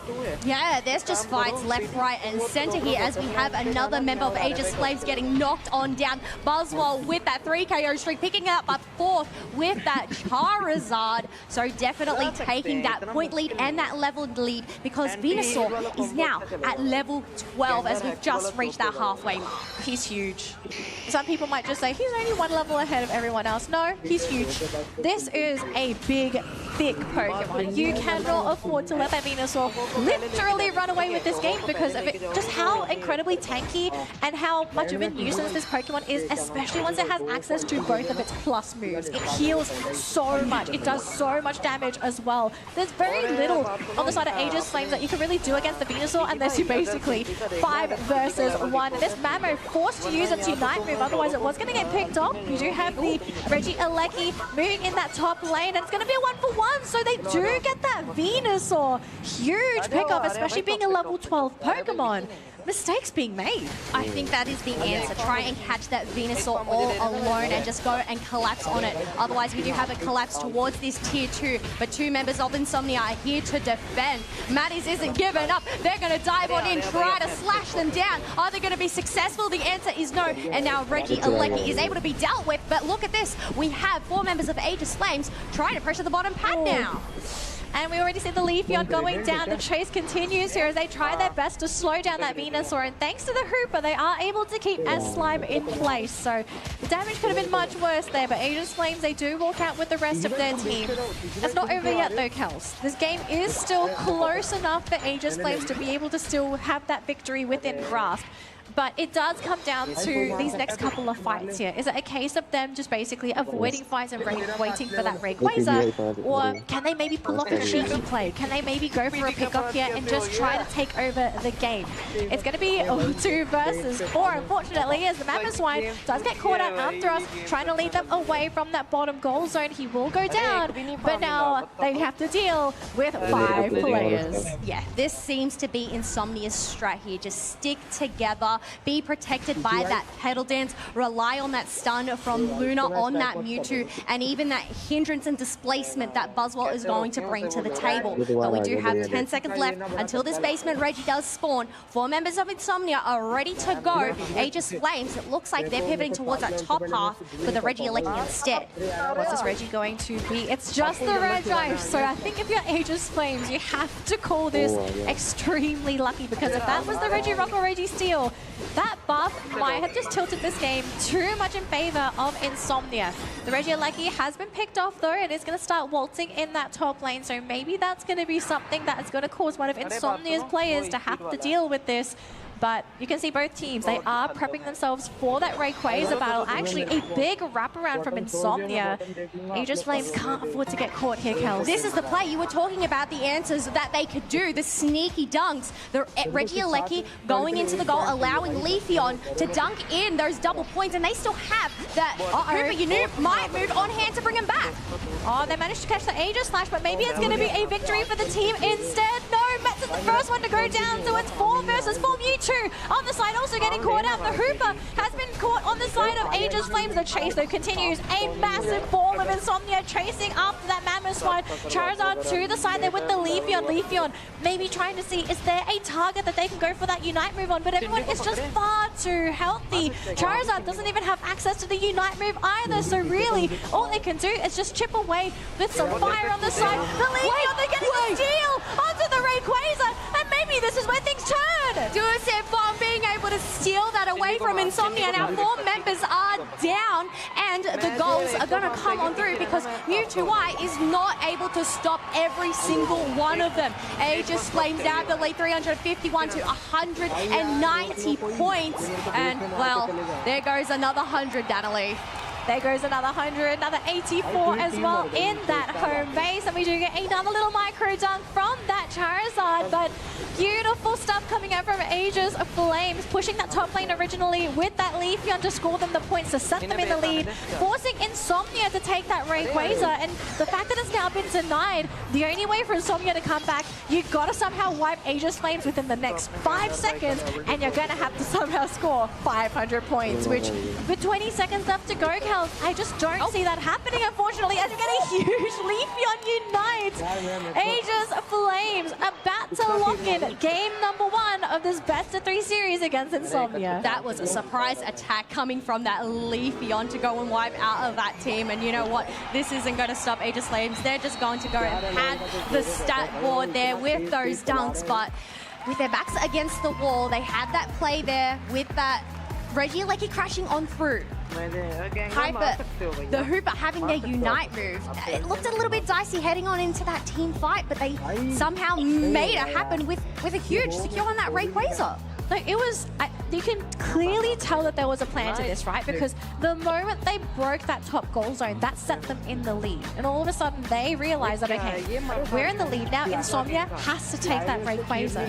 And I kind of feel like it was such a smart move that they kind of let Insomnia think they were going to be able to take it for free. But then all of a sudden, you have that Leafeon come out of nowhere with the huge Unite move to swipe that away. And basically, setting themselves into that very dominant position and just basically taking the game from that moment on. So Insomnia, I think they're probably regretting the fact that they did not deal with that Regieleki originally in that top lane. If they kind of dealt with that and got rid of it, they would have still have had that lead in the game, and they wouldn't have had to feel so pressured to take that Rayquaza. I think that's the difficult calls that members have to make. Do you go and risk it for the biscuit there? And, well, I guess it was a risk that seemed like it faltered, but I mean, timing ended up really coming down as Insomnia, as mentioned, there was multiple members of Aegis Flames knocked on out from this snowball comp. The snowball comp, as great as it is, you know, at the end of the day, Rayquaza can really just turn this kind of lineup on its head, because you can spend the whole game snowballing, collecting points, but unless you're 600 points over your opponents, Rayquaza is not going to win you that match. So I think if you're Insomnia, you know, their plan, it was solid. It was just until they kind of had to deal with that Regieleki, they just didn't make the right decision there. I think things would have been much different if they didn't put themselves at that point deficit by letting it crash through and letting that Leafeon score. But we do have our MVP from that match. Do games there, playing that Charizard, dealing 93k damage. And one thing I want to point out as well, this cursed bangle to go and hinder the healing from Insomnia, and that Eldegoss, I think, really paid dividends. It did. I actually think it does really pay off for teams that really rely on that healing. But folks, as we are getting ready for that next game, I do believe we have a bit of a quick update here with Soph. Let's head on over to the stage and see what's happening with Soph. Well, Kelly, what we have here is on the B stage, we saw Santos Laguna and Reject Gaming. And we know that you guys covered a little bit, but I have the updates on how that series actually ended up. And it was a 2-0 dominant release sweep for Santos Laguna. So our Latam North representatives beat the Reject Japanese team. And it was very interesting as well, because the first game, there was a bit of a lead that we saw coming from Reject in the early game, but then just the micro and the way that Santos Laguna were playing in those team fights was definitely spot on.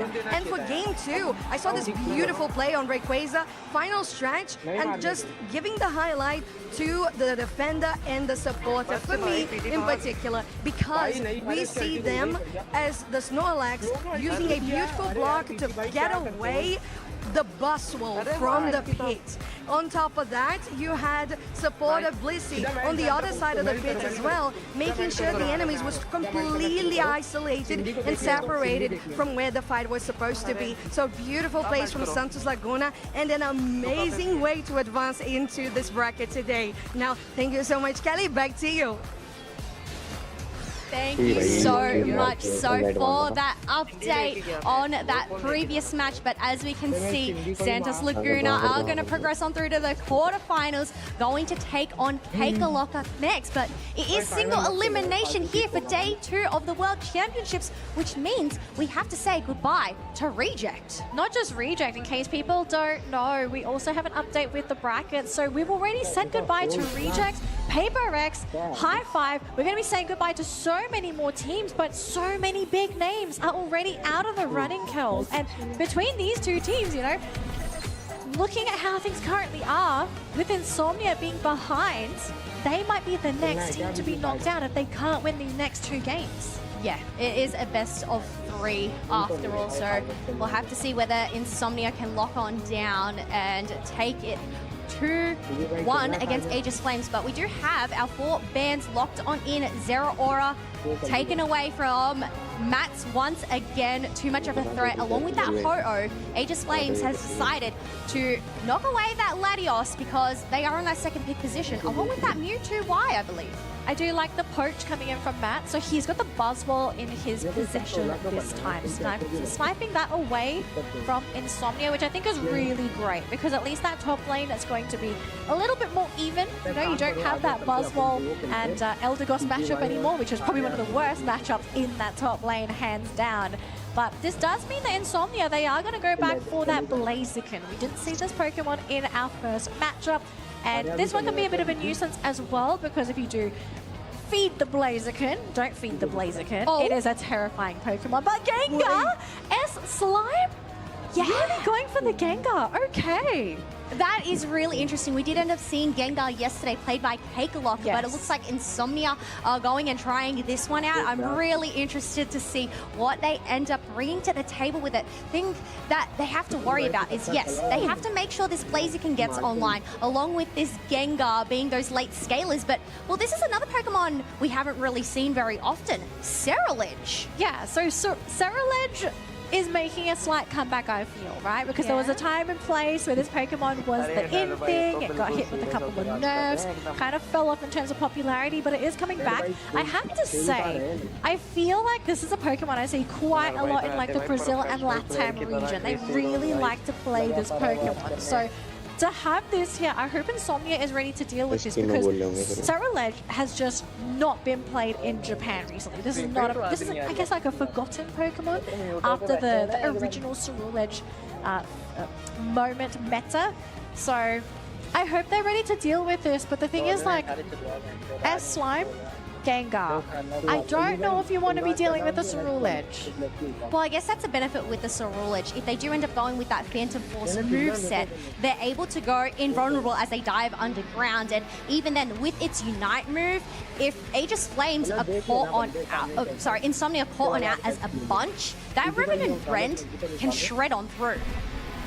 So it kind of counters that group up play that we're so used to seeing on the side of Insomnia. So maybe Insomnia now suddenly have to make a huge adjustment just because this Pokemon has officially hit the field.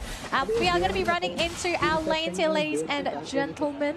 And it's going to be a central lane Mew on the side of Insomnia. It is not a laning Mew. No, central lane Mew, it looks like they're only going to take one buff. Actually, never mind, it ended up going to that Gossifleur. As we pivot up to the top half, it is a lane Ghastly. This is quite ghastly and blue. Very odd, I think, as some people would say. But, I mean, S-Slime is up here by himself, so he's just going to try and soak up as much experience as possible. I am keen to see what is the goal here for S-Slime. Like, is he going to be running around trying to go for those cheeky pickoffs? Is he maybe trying to go for his own little side quest as everyone's going for those 5-on-5 battles? Or in the case of Insomnia, it will be 4 versus 5. Because unfortunately for Gengar, not a Pokemon that thrives in those big team fights. You kind of want to be on the edge and just sort of harass that one person who is a little bit too far from their teammates. Well, one thing they are running is those special attack specs, so they need to try and get those online first. But we do have Eldegoss getting caught on out as 4 members of Insomnia are looking to push this bottom pad. Charmander ends up getting knocked out, leaving an opening for Insomnia to go and empty out all their pockets and get in those stacks that they need. I do like that they rotated the Haunter down here to at least get that 1 stack in, so I think this was the right move, especially with only 1 Pokemon being down bottom there for Aegis Flames. But I do think we're going to be going back to our lane rotation. Ceruledge has fully evolved in that top lane, though, so they do need to be very mindful of that top lane for Insomnia, just to make sure nobody gets caught, because you don't want to feed the Ceruledge. If anything, you kind of want to put a sign in front of it. Do not feed. A big warning sign there, as we can see them going and shredding down that Suicune. The freeze was just not enough, and Duzabomb is on a roll, but they end up getting surfed, T-bone back sideways, and get knocked out themselves, which means Insomnia are able to soak up all of those birds for themselves. Very good collapse coming in from Insomnia. They did group up for those eliminations, and I think Aegis Flames may be getting a little bit too confident in that central area fight because they didn't really have everyone there. They were a little bit scattered. So maybe Aegis Flames getting a little bit too confident in that central area. They do have to remember Insomnia love to play grouped up as that giant snowball. They love to play together. So Aegis Flames, if they can recognize this, if they can group up and try and fight up against what Insomnia have, they should have a pretty decent chance at taking this game back, which that's not how you take the game back, Aegis Flames. You got to get the knockout yourselves. You got to get the knockout themselves, but they end up losing that bottom pad. Even though it was a massive overdunk, it is still going to create this space for Insomnia to go and secure this basement Reggie. Sun Sun trying to defend, but unable to stop Anthrax, who's able to get in those 30 points. And now Aegis Flames are at that 100-point mark, looking to shred up this Regieleki, which will be heading towards Tier 2 because Insomnia are nowhere in sight. I have to say, this game is incredibly messy from both teams. We're not seeing these like very crystal clear executed moves. We're seeing a lot of random skirmishes across the map, random knockouts. So I think both teams are kind of testing the waters to see what they can and can't get away with some of these stray rotations. Now, the overheat will not be in the right direction, unfortunately, but they do know roughly where the Ceruledge and that Buzzwole is heading. And Eldegoss, I might be Eldergorn in a second. No, able to get out of there. And the freeze, setting things up for the team. This is something we spoke about earlier today, Kels. That freeze from that Suicune. You just need a fraction of a second to turn a game around. Turn a game around, as we have Blaziken being able to pick up 2 KOs. But that Piloswine is going to be able to still get in these dunks in that bottom Tier 2 pad. Luna getting themselves a 2 KO streak. Gengar trying to take down this Ceruledge, but is unsuccessful to the time being as they escape through that hyperspace hop. Yeah, very unfortunate. And actually, Mew getting punished by the Hooper there. Fantastic play coming out from Aegis Flames to get that pick off.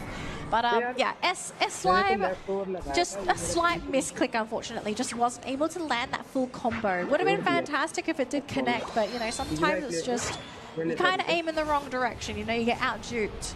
It's just the nature of Pokémon Unite. The game is still very, very close though, Kels. Just 5 points differential between Insomnia and Aegis Flames. Now, Aegis Flames are the ones that are currently behind. If they want to catch up, they just have to score 5 points somehow, some way. But they're holding on to too many points. And the Mammoth Swine going to go for the Unite, trying to set up, only catching out that Blaziken.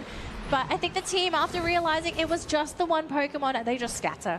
Yeah, they're going to scatter. They're not going to go and commit. But one thing we can see on the mini-map who is committing, that Cerealich getting in a 40 dunk. Zunzun is getting chucked and tossed around by this Buzzwole, but Buzzwole ends up getting frozen on down. Zunzun really trying hard to escape, but there is no escaping the grasp of Mats right there.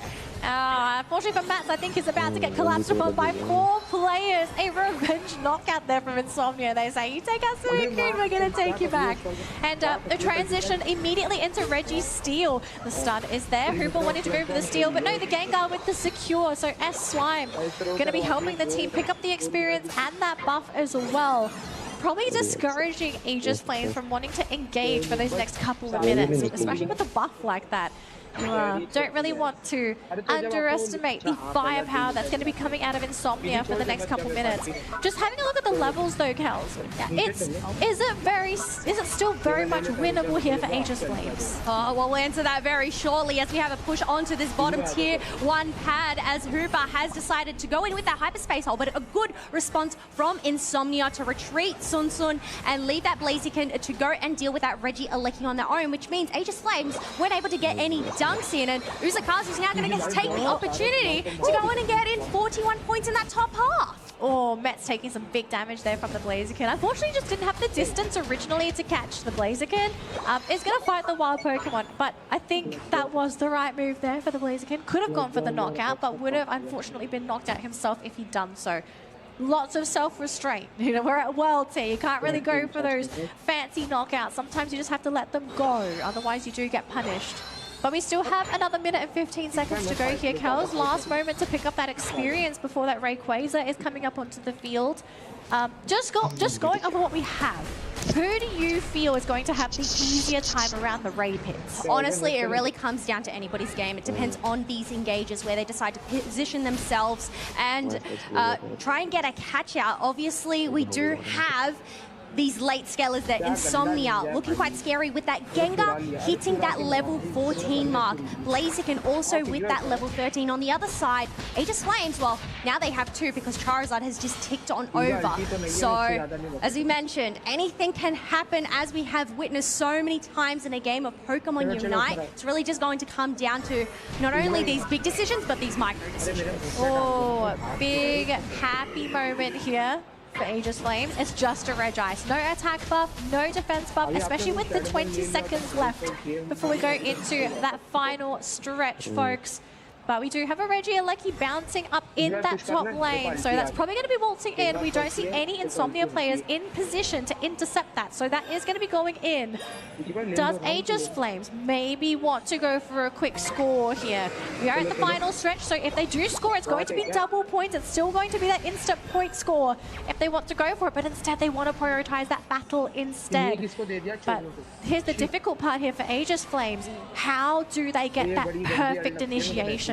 It might come down to Mats here. They do get that score in, so now Aegis Flames, they are the ones in the lead for points. I feel like we're having deja vu here with Aegis Flames getting that dunk and now taking the lead. Insomnia have decided not to panic just yet. Instead, they are utilizing that Mew to poke on out. We do have Cerealich all alone, which means they end up getting punished. And now this is Insomnia's chance to rip the Rayquaza. But the thing is, are they able to get the secure if they are able to rip it in time?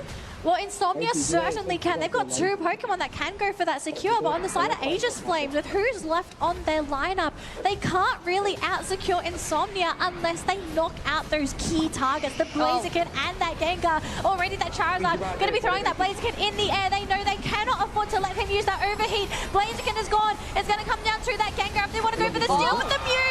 The Mew secures that Rayquaza for Insomnia, and now it's time to score those points because they are behind. Aegis Flames, though, wanting to chase down that Suicune. They want to minimize as much damage as possible. If they can get that knockout, they can go for the counter score themselves. We have the Cerealich coming in with an 80-point dunk. The gap is closing, but it's not close enough. Insomnia may have just saved themselves their tournament lives if they are able to defend against this 4-person push from Aegis Flames. They still have to leave with 20 seconds left to go, and 2 members of Aegis Flames have now been knocked on out. Hooper is going to go in for a reset, but really the chase is on the delay. And, well, Insomnia looks... Oh, wait, Eltagos getting another 58, which means they have just secured themselves another match against Aegis Flames. They keep their tournament dream alive here. Insomnia not wanting to fall. They want to continue their tournament journey here at the Pokémon Unite World Championships. Aegis Flames, so close. So close. And they did so many things right as well. They got rid of that Blaziken right around that Rayquaza pit. But unfortunately, Mew, also another fantastic Pokemon that can fall back, that you can fall back to if you need that Sakura. So I think on that note, Luna was a key player during that Rayquaza fight. The way they were poking at the tall grass, chipping away slowly at Aegis Flames really benefited them. Obviously, we ended up having Aegis Flames benefiting from that Regieleki, but Insomnia, they may have made that mistake once in that first match by not securing that Rayquaza, but they weren't going to let that mistake happen again. I mean, they had multiple Pokemon that they could have fallen back to. But Aegis Flames, I mean, they were so close to making that 2-0, right? Closing out the dream, 2-0, moving on, but Insomnia are now starting to adapt. And now is the question of what's going to be happening in that third matchup. Are we going to be seeing some changes in drafted Pokemon? Are we maybe going to be seeing a different play style happening from these two teams? Because now, Tournament lives are on the line. Tournament lives are on the line. There's another word for this, but it's kind of gone, unfortunately, because my coffee, I think, is starting to run out. It's a moment. That's probably the closest I'm going to get at this point in time. But we do have to give a big mention here for Luna. MVP saved the game for Insomnia with his Mew. Yeah, it ended up getting that secure at that Rayquaza, but as I said, such a pivotal Pokemon to have to get that poke damage and just find out where Aegis Flames were hiding in that tall grass and chip away. So being able to get 73k damage just from all of that poke. I have to say, Luna did play a really fantastic game, right? He wasn't just playing as the damage dealer, the central laner for the team, but there were multiple times where we did see Luna. He was stalling, he was chasing, he was securing, he was basically playing every single role on the team, really trying to just sort of keep them in that running for that matchup. And so I kind of wonder, is this maybe now a Pokemon that has to be banned? Like, is Luna maybe too flexible on the Mew? Like, can they afford to play another game versus his Mew? Because I feel like he just played too many roles too well. Like, Mew is not that classic attacker where you're just there to do damage, no, you're just there to melt health bars. No, there's a lot of utility that's also tied into Mew's kit. Yeah, I think that's the thing. Yes, Solar Beam is such a good move come those Rayquaza fights, but Surf it's is also so the disruption. We saw it multiple times coming in and T-boning the team and just going and displacing and getting that damage, but also that light screen to go and create some space between them. But I don't know, personally, I don't think it is worthy of a ban. But I guess we'll have to wait and see as we are heading on into our pick ban phase. Aegis Flames are in that first pick position, have decided to lock away that Suicune and Latios once again. And Insomnia, well, they're going to stick with the Zeraora and that Ho-Oh ban. Okay, and Charizard's still going to be first pick, so lots and lots of love for Charizard in this particular matchup, Kels. But I love how Insomnia, they are just so set on just taking this Eldegoss. And Eldegoss has worked so well for this team. Great for the lanes, that provides healing, and also you've got ways to pivot with this Pokemon depending on what skill build you kind of want. You can play aggressive, you can still have access to heals. But lots of bread and butters coming back for these two teams, right? Aegis Flames, they get that Buzzwole. Again, Matt's really great on that Pokemon, but Insomnia also picking up that Blaziken for themselves. Again, getting themselves a Pokemon that can secure those objectives. And what's missing on Aegis Flames side? A Sakura. They need to pick a Pokemon that can compete with that Blaziken. Well, there is still two more picks to go for Aegis Flames. We'll have to see what it is, but Psyduck. I did see Sun Sun pivoting between either Hooper or Psyduck. Aegis Flames picking that Hooper previously, but looks like they're just going to stick with this yellow duck instead. But, well, we're talking about secure. How about potentially some Blissey Egg secures? We always love the supportive secures. Well, I mean, Leafeon as well. You've got two ways to secure, right? You can even team up the Blissey with that Leafeon if you really needed to. Bliss Assist onto that Leafeon. Leafeon goes to the Unite move. You've got two big moves that really work well with each other. So this is a way to kind of play the game, but then now Aegis Flames have kind of pigeonholed themselves into a composition that is going to struggle against Venusaur. And this is not the first time they've seen this. They've already encountered that Venusaur from Insomnia, and that was definitely a monster. Oh, yeah, the snowball pump, just Insomnia running at them, and I guess for Aegis Flames, they don't really have that range damage to go and poke out that Venusaur. So really, in order to take it down, well, they're going to have to run through that pedal dance. We saw them successfully take it down by isolating it out, but it really comes down to where a slime is on the map at that time. Yeah, there are options here for Aegis Flames, and I kind of feel like this might be the very likely scenario here. So because they picked up a very strong top laner here on the side of Mats, they can kind of leave the Buzzwole to his own devices in the top lane and rotate everybody else into that bottom lane to assist the Charmander lane. You want to do the best that you can to slow down S-Slime's progress on that Venusaur, because the slower this Pokemon comes online, the less effective it becomes the later the game goes. Like, the whole shtick of Venusaur, get as big as fast as you can. And once you're big enough, you basically just roll over everybody like the world's largest marble. Oh gosh, we are having nightmares there. But otherwise, folks, we are heading on in to this final game between Aegis Flames and Insomnia. It is one apiece. Both of these teams' tournament lives are on the line because it is single elimination here for day 2. We'll have to see, well, how this one fares out as 3 members are heading towards that top half. Smart play here from Insomnia. So realizing that down bottom, they will have to address that Charmander lane. They say, okay, we're going to slow down Metz's top lane so that he is a much weaker Pokemon in the top lane. And then we're going to be putting pressure in that bottom lane instead. And unfortunately for a Chansey, there's only so much that you can do in this very strong 3-man rotation. But it looks like we do have the Leafeon coming in. If they can get the knockout there, it would be fantastic. But it only would have been onto a Booyah. And with no way to finalize that connection, they won't get that knockout yet, and it's going to be a bit of a stalemate situation in that top lane. I think that's the benefit of Leafeon, obviously being able to evolve at level 4, but they do want to play it safe for the time being. But it looks like it's going to be a 4v4 up in that top path, as we do have some pushes back and forth. Combustion and Chansey ends up getting traded on off, and now it's only Anthrax trying to defend this, able to grab a berry, but looks like they're just going to have to let this Eos energy into this top path. I love this play from Insomnia. Instead of actually just leaving the Venusaur in that bottom lane, they said, okay, we're going to have the Psyduck down there. You can grab that experience. Venusaur can help. Venusaur can deal out damage. And they just rolled through that top lane. So not only did their Venusaur score, you got some really good experience as well. And after that, level 6, going to go into the central area. Should be enough to evolve into that Venusaur in just a second.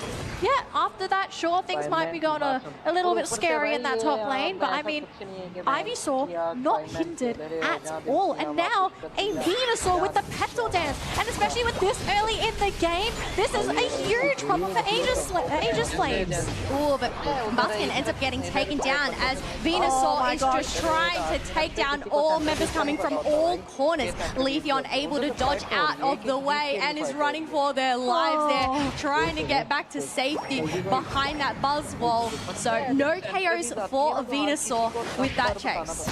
Not yet, but this is such an early Venusaur as well. And Aegis Flames, they're going to struggle to deal with this up until they have somebody that actually can stand toe-to-toe with this Pokemon. And the fact that Metz got slowed down in the early game, he would have been in such a good position, but unfortunately will be going down. And this Venusaur is just healing far too much. Still survives! Aegis Flames, they can't down the Venusaur! Even with a Leafeon Unite move to try and knock them out, just that Giga Drain to go and give them the sustenance that they need to go and get those KOs instead. Being able to clear that top half of that top tier 1 pad allows Insomnia to go and secure this Regieleki, which is going to be a threat for Aegis Flames. But we can see on the mini-map that it's only a Soul Buzzwole up there. Are they going to be able to defend, or are they just going to let this Regieleki walk on through? I mean, can they really afford to defend it? Because if they just give themselves yourselves away. That's experience, that's a top lane as well. I think you forfeit that top lane. You go look for experience elsewhere. Because if you're just going to be giving yourselves away to a Venusaur who is level 10, I just don't see this team being ready to deal with the Venusaur this big yet. And already you're seeing an invade there from the Leafeon, has to teleport back home because, yeah, you can already tell Insomnia, they kind of want their central area back, but it does come at a bit of a cost. They do lose that Elder Goss, and that's going to be some experience there to Mets, but Aegis Flames, it's a tough mid-game. They can come out of this, but they have to be very calculated of how they do this next fight against Insomnia. Well, calculating that Unite move onto that Venusaur, trying to burn them down, but they're unable to as they are still sustaining. Obion is there to go and provide those Polypuffs, and now the tables have been turned. Aegis Flames have lost that match, that fight. They just ran out of gas, and we saw just then as well. They tried so hard to melt down S-Slime, but the moment you start to see his health hit critical mass, all of a sudden it just goes all the way back up. And now level 7 on that Venusaur, there's only so much Anthros can really do. You can try and slow them down, but they're going to need some more Unite moves if they want to try and deal with this enormous Venusaur. Mets coming in from the sideline, he's hiding in a bush, maybe going to try and go for a bit of a jump on the back lines there. Learson will go down though, so there's no Blissey for the team, no sustain. So they really want to fight into this. They don't have the sustain, they do have the Snorlax there with the Yawn as well. Buzzwole trying to do the best they can to try and catch out a Booyah, but damage is just not there. They have isolated the Venusaur, but the team is nearby. I don't know if they can take it down. It's up to Harpeld as well. All the stuns in the world is not enough to take down the Venusaur. Insomnia's game plan here is just to stick together. Keep this Venusaur sustained with this shield from this Eldegoss along with the Pollen Puff, but even it's self-sustained as well, and it's pairing so well with the Mewtwo stuns. Otherwise, Insomnia, they've been able to secure this Regieleki. There's no tier 2 pad there anymore. Aegis Flames are aware, only securing themselves a Reg Ice, but Insomnia, I guess they're just going to use that Regieleki as a distraction. They do not want to play too aggressively this time around, even though we have seen so much aggression so far. Uh-oh, down bottom, I think there is a bit of a chase happening. The Charizard is there, forced to use the Unite move at the 4-minute mark. Will do some damage, but already down to half health, and already afraid of the Venusaur, who's basically taken no damage. Leafeon Unite as well with assist to connect onto the Venusaur, and they just don't have the damage again in the back lines. They have lost 2 Pokemon. That Leafeon goes down, and the Blissey went down earlier as well. Oh my gosh, S-Slime, a raid boss in this game. And Aegis Flames, they're just not equipped to deal with this Pokemon yet. No, Venusaur is super duper scary right now, being that level 13, has that extra range on that pedal dance. So Aegis Flames, they don't really have the range to deal with it. They need to try and get this Buzzwole to grab them and just collapse on them. But the thing is, they've tried time and time again, but Insomnia, they're just there for the backup.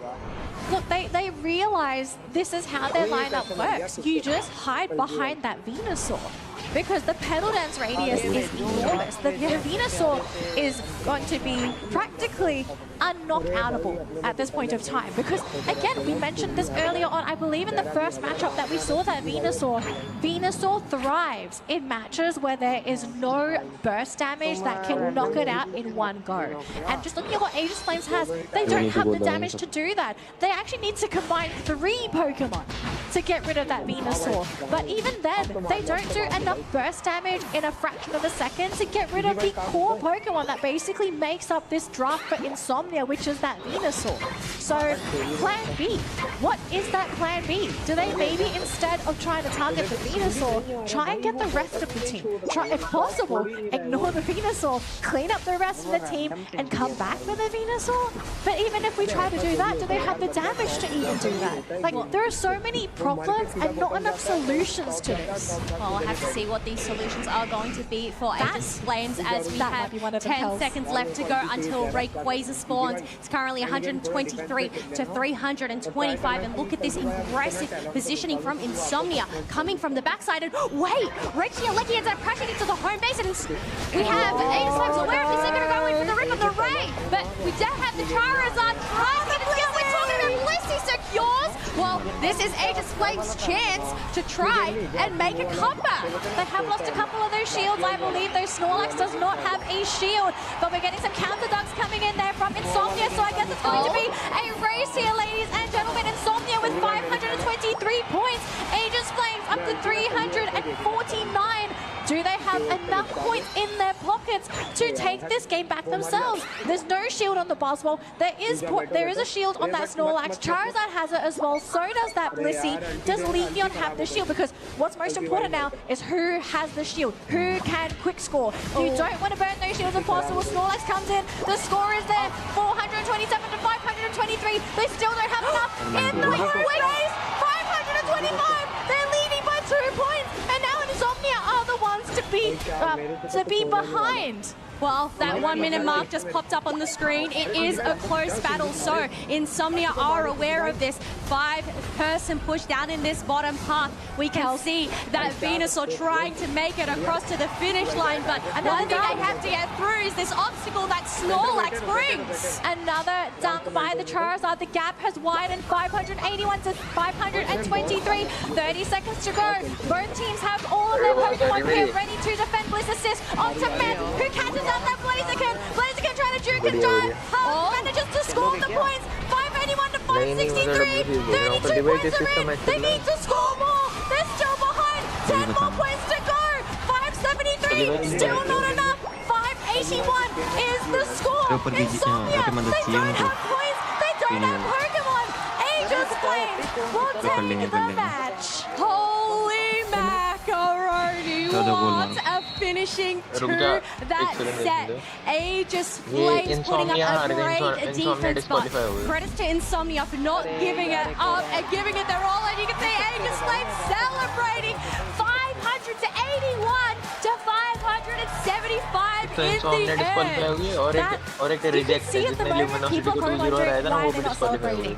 They don't know how small that gap was, but the defense from Aegis Flames, the happiness so as well, celebrating with the team, a much-deserved victory for Aegis Flames. And unfortunately for our fans supporting Insomnia, they are out of the tournament. They made big surprises yesterday for day one, being able to take down Zeta Division, and now they have just taken down another one of the Japan representatives, Insomnia. So, as we mentioned, you just cannot underestimate this team, just bringing so much flair and fire to the match. Honestly, I feel a little bit like Chef yesterday with what just happened? Not even the ones playing the game character. You can't imagine how the players must be feeling in that match as well, because we have to remember it's a single elimination format today. If you lose your match, you are out. There is no lower bracket. Aegis Flames keeping the dream alive for their region, and the confidence just exuding from this team. Like, you can just see it and how this team is so confident, so ready to go into their next game. I'm pretty sure if you told them, hey, do you want to play your next match now, that they say yes. Well, I mean, I guess it's once that ball is rolling, you've just got to keep on going. But I mean, I'm sure we'll end up getting an interview from them, but they are all smiles and bring that really good aura to the field. I mean, I know that they had that Soph-Chan buff yesterday with her casting those matches, but I guess just her sitting in the back line, you could see them celebrating, which was just such a wholesome moment for Soph and the team, being the representatives from Brazil. But it's not over. They're still in the tournament. They've still got more games to play. Lots more celebrations to be had if they can continue to win their matches. But I think now the question is, who's going to be their opponent? We will find out about this a little bit later on, but we do have an interview with our winners. Let's see what they have to say after such a close victory. Give it up for Aegis Flames!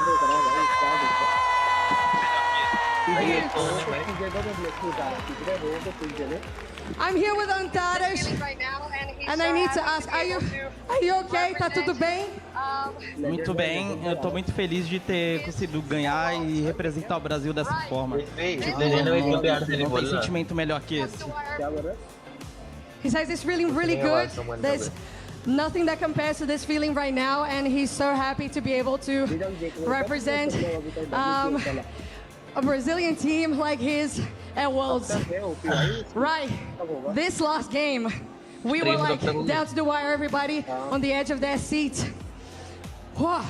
Can you tell me how were you guys communicating for that last fight and the last push? Because you had Rayquaza, but you still had to score.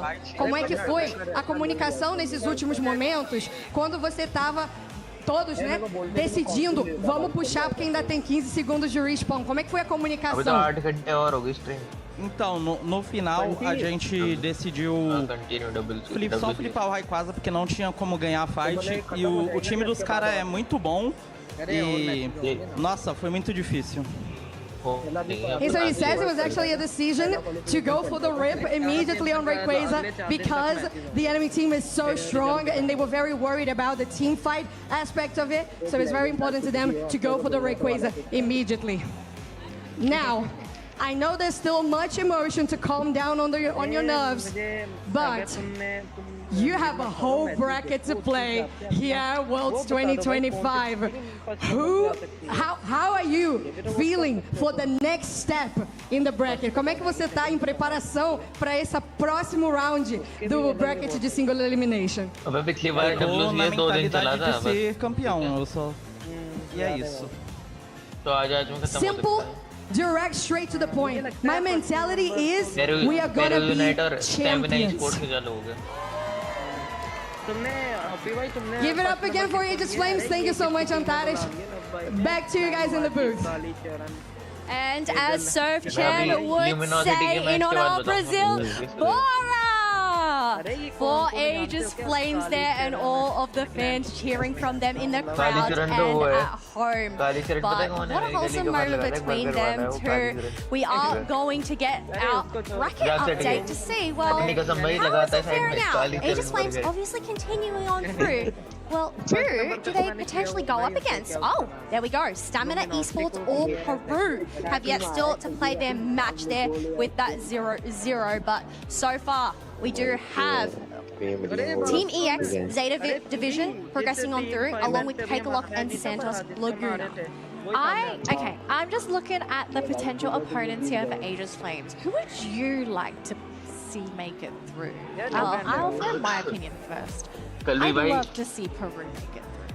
It's a battle between LATAM North and LATAM South there. And I think they're two very strong contenders when it comes to the top 16. So we'll have to see if that one pairs out. I did caster predictions, and from the top of my head, I can't actually remember. I think I put down Stamina Esports as my caster prediction. I think I put Peru.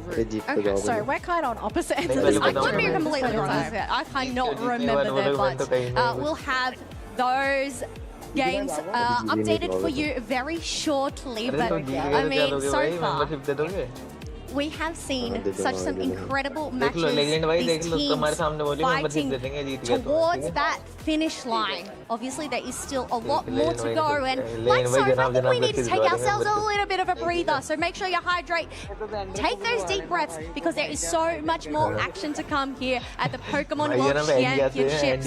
We'll be back very shortly.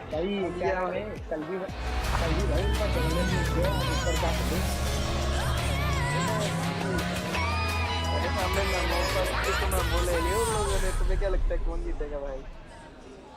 अब तो पक्का आप लोग ही जीतेंगे भाई। अरे memoir Ninja ये कौन सा कॉम्बो हुआ भाई? यार कभी भाई आ जाओ नीचे, तो जंगलर भी पूरा हो चुका है। अब भाई मेरे पीजी भाई का लेवल तो नहीं रहा।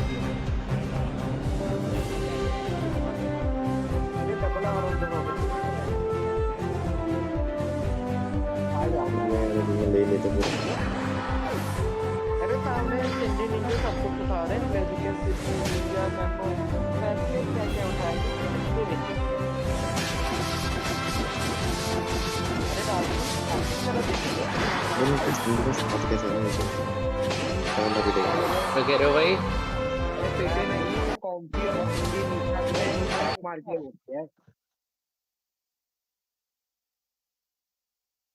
अरे लेजेंड भाई की आवाज नहीं आ रही। पीजी का 4 लेवल था। लेजिक एंड सॉफ्टी इंडिया आके इधर पूरा दिमाग खराब करके खेल। अरे सेम भाई जो तूने बताया ना मेरी एनिमी में आया भाई।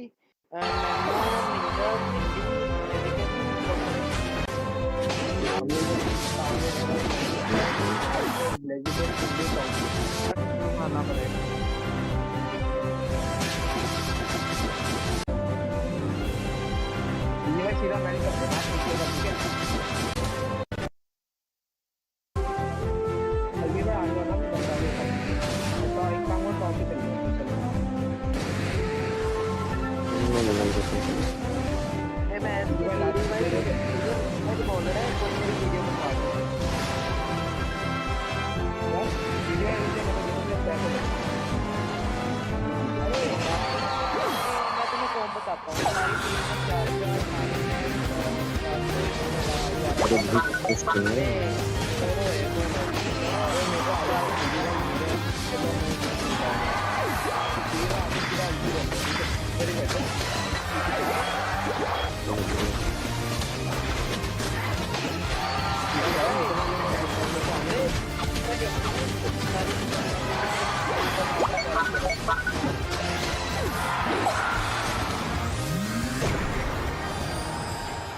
Welcome back to Meet the Casters, everybody. I am Zonks, joined with Kello, a fellow Unite commentator. We're going to be asking a few questions so you can all meet the casters a bit more. So, Kello, first question, as always, what's your favorite Pokemon? Sylveon is my favorite because she is the cutest. Yeah, that's a great answer. It's a great answer. It's not Umbreon, which I think is maybe the cutest, but it's still a fantastic answer. My favorite Pokemon, I said the previous one is Banette, but if I had to pick a second one, I'm going to go with Gengar this time. Yeah. Yeah, this time I got to go with it. Okay, so for the next question, Kello, you've gotten the chance to do a few of these World Championship broadcasts. What is your favorite memory from any Pokemon World Championship?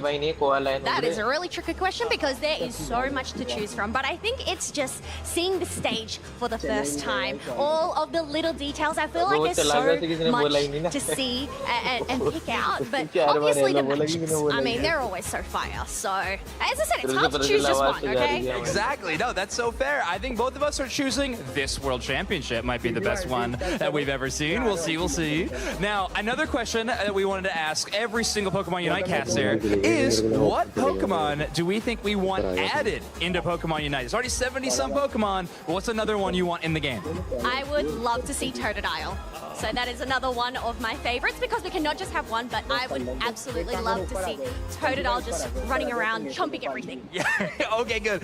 Very good, chompy boy. I love that. Last time I said Dusknoir. This time I'm going to go with my favorite Pokemon. I want to see Banette in Pokemon Unite. So bad. Speedster Banette, please. I'll do anything. Okay, final question. Kelly, we got a really fun tournament happening already while you were all watching this. So, what Pokemon do we think is going to be seen the most in the tournament? That's including both bans and picks.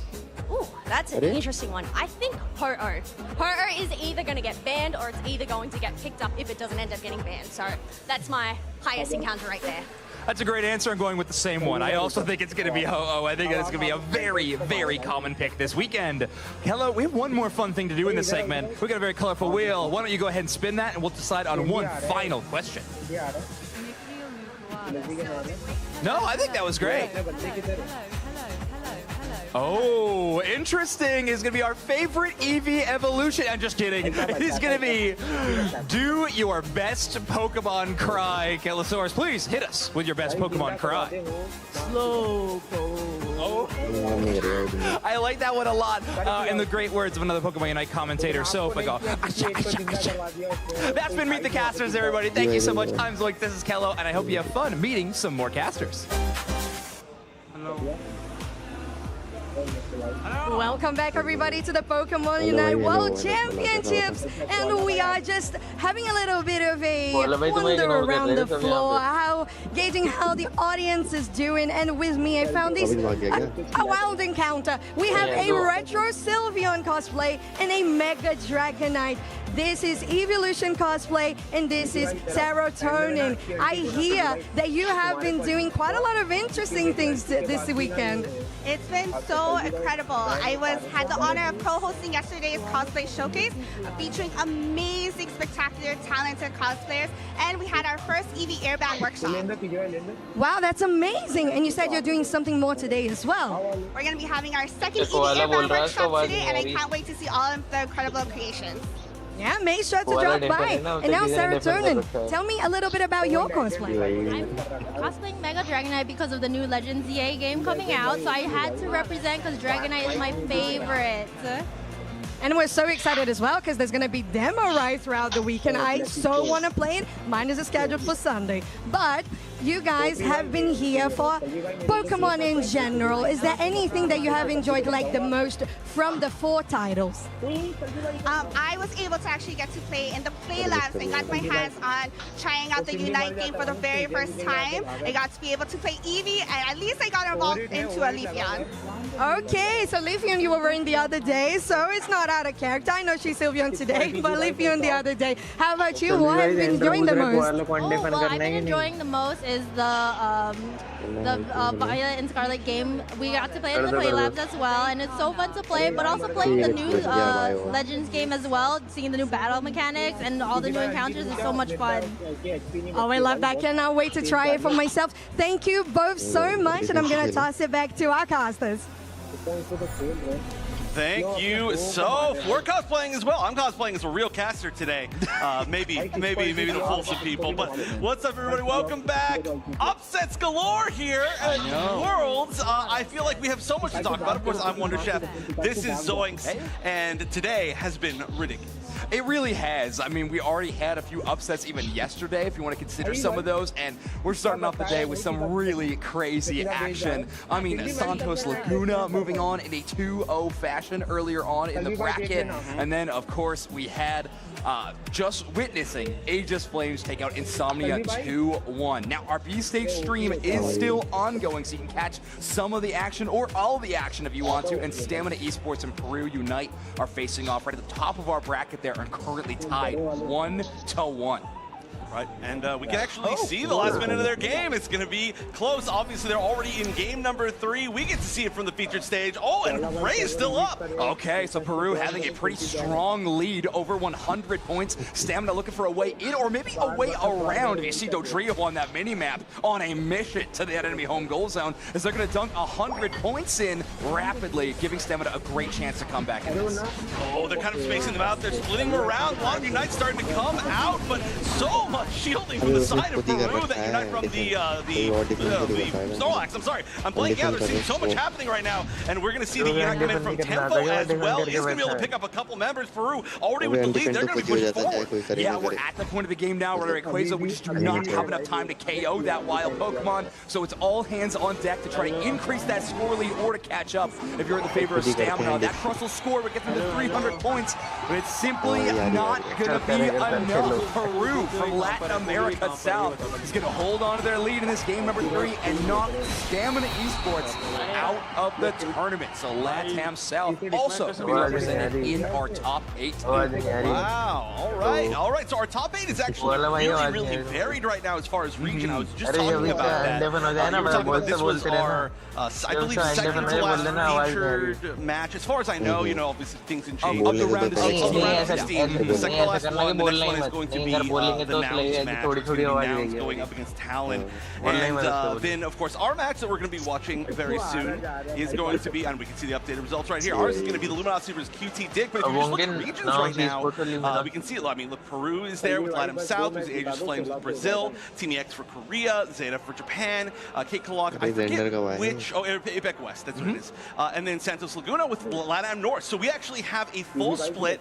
If theoretically, either one from Nouns will be a different region, and then if Luminosity beats QT Dig, that will be another region. Otherwise, Japan will be our first repeat. Yeah, and these two matches that are yet to be played out, the top 16, are setting up some last hopes of a few of these regions. Currently, Luminosity Gaming from North America is the last hope for that region. Talon for APAC East is going to be the last hope there. Announced Esports, the only EU representative making it into day 2, began this event as the last hope for Europe. So a lot on the line for these teams. Of course, you know, personal pride, team pride, but at the World Championships, there is that added element of your regional representation. Right, it is huge, and sometimes it's funny because you'll see these teams that fight against each other for an entire season, and suddenly they go to Worlds, and they're like, all right, well, we're going to cheer each other on because now we want our region to do. Oh, I can't believe we got this! I cannot believe that. Okay, so we should fill in a little bit of context here. Yeah, so Japan was feeling pretty confident after that win over Luminosity Gaming the previous night before. Overlord, though, ever confident, was not swayed by this tweet from Pavone. Instead responding saying, enjoy your last win. Little did we know, that tweet was a bit more prophetic than I think anybody expected. Because yes, Reject losing 2-0 earlier on today in the bracket means that Luminosity Gaming's Overlord's words come true. All right, let's highlight some niceness as well. I believe Slash had a really nice tweet saying, like, yes, Reject, we've always said that Japan is, in our opinion, the best region in the world, and I can't remember who it was, but I think Slash was saying one of the players he thought was the best player in the world that was on their team. And so, okay, yes, yeah, that's right. So, there was some love for sure shared between those teams. It's not all, some trash talk. But that doesn't make good TV. I know. Enjoy your last you know what's make good TV? Luminosity Gaming. No matter what happens, something always happens with them. Obviously, they've got some accolades under their belt, but they always find themselves in some pretty fun situations. Yeah, this is a team, obviously a two-time world champion. It feels like we don't even need to do the full introduction for this squad for basically anybody watching, but normally, when we see this team on the World Championship stage, it's a much different look. Usually, it's flawless from start to finish. These teams, but this Luminosity Gaming squad is going into day 2 with a much different look of momentum, taking a loss just at the end of our day number 1. They've had to wait to play this matchup for quite some time, but now they get their chance to start our round of 16 against QT Dig. After taking a loss yesterday, the Team Reject from Japan are going to have to go up against yet another squad from that same region. And QT Dig, a really interesting team in the fact that we've had a chance to see so much of every other Japanese team. So much, or at least the players that comprise them. There have been some shifts over the course of the season, but extremely familiar. And this is a team of players that are considerably more fresh to us, especially in the West. They weren't part of the Asian League, the Japanese League. They weren't at a lot of the open brackets that we got a chance to see, but they obviously have proven their worth 10,000 times more than they needed to, and they're here fighting now against Luminosity. Yeah, qualifying for this tournament in the 3rd place position at the BJCS, the Japanese regional competition. But let's get into this draft. It will be a Mewtwo Y ban for QT Dig, something that Luminosity has not brought out too often. However, Curious does like those attacker-style Pokemon, specifically those auto attackers. We've seen some interesting picks from that player throughout this event. Even a Lowland Raichu on stream, which is certainly not a common pick, but the only options not available to either team for this draft will be the Mewtwo Y, the Hoopa, Galarian Rapidash, as well as the Latios. Some really big available first picks. We can see either the Ho-Oh or the highlighting right now.